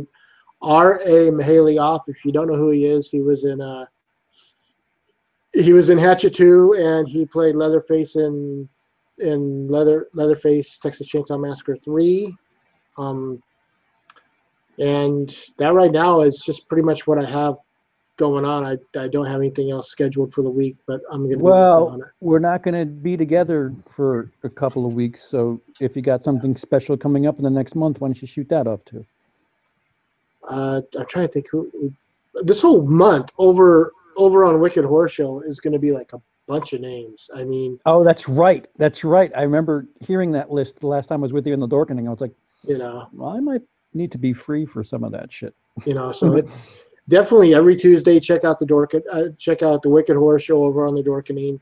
It's a great time. We do it at 9:00 Eastern Time, 6:00 Pacific Time, and wherever you'll fall in between there, around the world or in the middle. But yeah, this month we're John Russo is one we're working on. Oh. Yeah. Aren't you getting Candyman? Yeah, we're getting a couple weeks from now. Candyman. We're getting Kane. Kane Hodder. Kane Hodder. Not Kane Hodder. King. Tony Todd. Tony Todd. Excuse me. I didn't mean to call him Candyman. No, that's fine. I mean, John. Like I said, John Russo, co-creator of Night of the Living Dead and writer of Return of the Living Dead. It's gonna be, this month is just gonna be crazy fun. I agree. Emily, you've got to have something that you can scour up to talk about for the next month. Well, I finished Marble Hornets, which I think you were still teasing it the last time we spoke was like 3 fucking months ago. I was teasing it for 5 episodes this bloody stream. Yeah, I think from episode 1 you're like, well, Marble Hornets. Yes, I procrastinate too much. Well, the next, speaking of... The next review I have coming up is Hellraiser. I did a written review of it once, but that was over 2 years ago. So. Sorry. Yeah, boo, reading. So I'll be doing that. Probably a review of The Ice Cream Truck at some point. Giddy up. Then something Christmassy. Like I said, whenever I go in CEX, there's always some Krampus sequel knockoffs that probably aren't canon, so I'll try and find a few of those. There you go. Yeah. I have my Q&A coming up. See, because I don't have a firm location. Like I'm at my mother's house right now, so I don't really have a firm location. So I don't, I can't set up lights and mics and all that shit. So I'm still in a gray area as far as produced videos is concerned.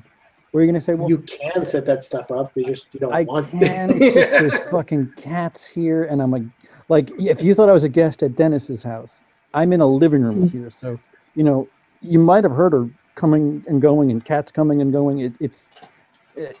At least I had more privacy in somebody's house that I had no acquaintance with 2 years ago. But here I am in family, and there's just no fucking privacy. Yeah, well, I mean, can you imagine what it'd be like if you had the lights and mics up? It's like all of a sudden you see that, you hear the That's what I'm saying. Cats knocking him over. Yeah, fucking fire cat there. All of a sudden you hear in the background. At least I have video of a Annoyance, flaming cat. Just a flaming cat just running around. Oh, get the camera on it. Hindrance. The cats are like, trying to leap from one light post to the other. This is for me to scratch, right? No. Right, exactly. Yeah. And we're back to the whole waxing thing. But I guess the Q&A I'll record and I'll do that live again in case somebody wants to.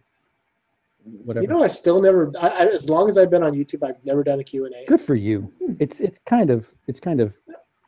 No, I mean, I see people do them, and they look like they're kind of fun, but I just never got around to doing one. It's not that hard. You just say, all right, well, you make a video saying, ask questions, put it in the thing below, and then you answer them. Yeah. No, I get that. I just haven't got around to it. That's all. See, I would like Braggett and Killjoy to do a live Q&A, but that's not possible. Because they don't like each other. They would never be on the screen together. Those people that are on your channel? I could see Braggett doing a live Q&A. I want to see Bauhaus do a live Q&A.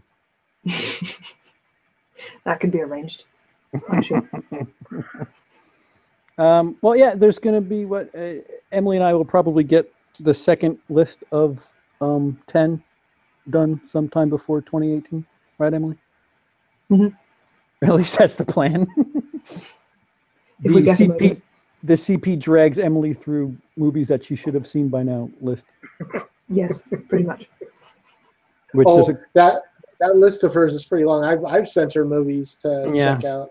Yeah, and then she'll watch something like fucking, I don't know, Texas 2-Step 7, and it's just like, what are you wasting? Somebody requested it. What do you mean somebody requested it? Who the fuck cares? You need to watch fucking The Shining. Texas 2-Step 7. Slightly insulted. You think I haven't seen that?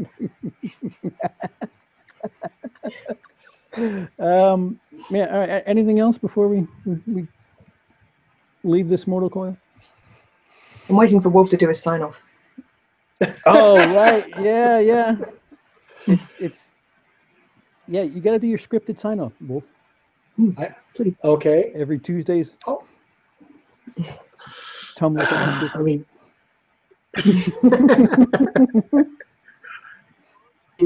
you can catch me on YouTube, the 13th Wolfman, Twitter at the 13th Wolfman, Tumblr 13th Wolfman, The Prowl, every Sunday on the Dorky, and every Tuesday on Wicked Horror Show. I got a new thing up over on VidMe because my channel got pulled on YouTube for a while, so I mirrored everything over there. So you don't want to watch it here, you can watch it on VidMe. I put everything else up over there. Along with that, like I said, the Wicked Horror Show tonight, we're doing D. Wallace and R.M. Alioff, so check it out. They're doing D. Wallace. Check that out. And yes, Emily has seen The Shining. Sorry, that was just a poor attempt at humor, but she hasn't seen a lot of weird things that she should have. Other than that, say goodnight, guys. Well, Good night, we'll guys. see it. Guys. Well, nope. False start. I guess we're gonna do Christmassy type stuff for the next one. Mm-hmm. How about a little bit of both? How about actual Christmas movies you like? Ooh, and then Christmas horror. Christmas horror. All right, so just a straight up Christmas episode. Yeah. So that's Black the next time Christmas and It's a Wonderful Life. We could talk about them in the same thing. Krampus. Yeah. No, there's a few. Oh, there's a lot. There's The Ref. Mm-hmm. And I'm sorry, Dennis, but I doubt we're going to bring up Die Hard. Which I have yet to see. So See, and that's why you don't watch Texas 2 Step 7. I got the box set, the special edition. I'll get around to it. The box set. There's only 2 more left in the series. Do you have the Nakatomi building version? I have that. I had it. I don't know. It's in one of the 7 locations where all my stuff is. All right. So this time for real.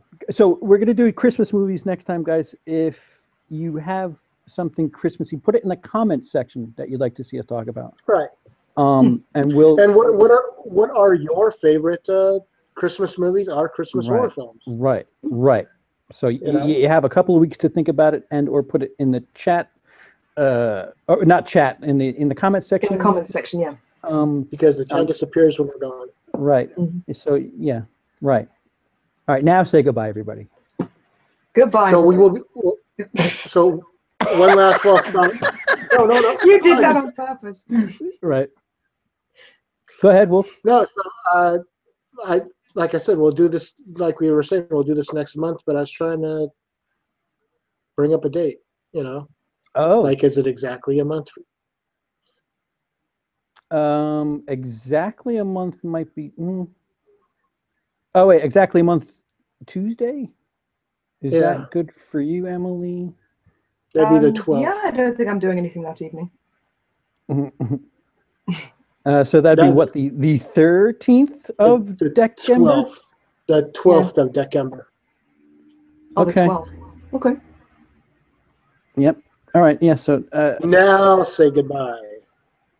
All right. Just one last thing. I just want to make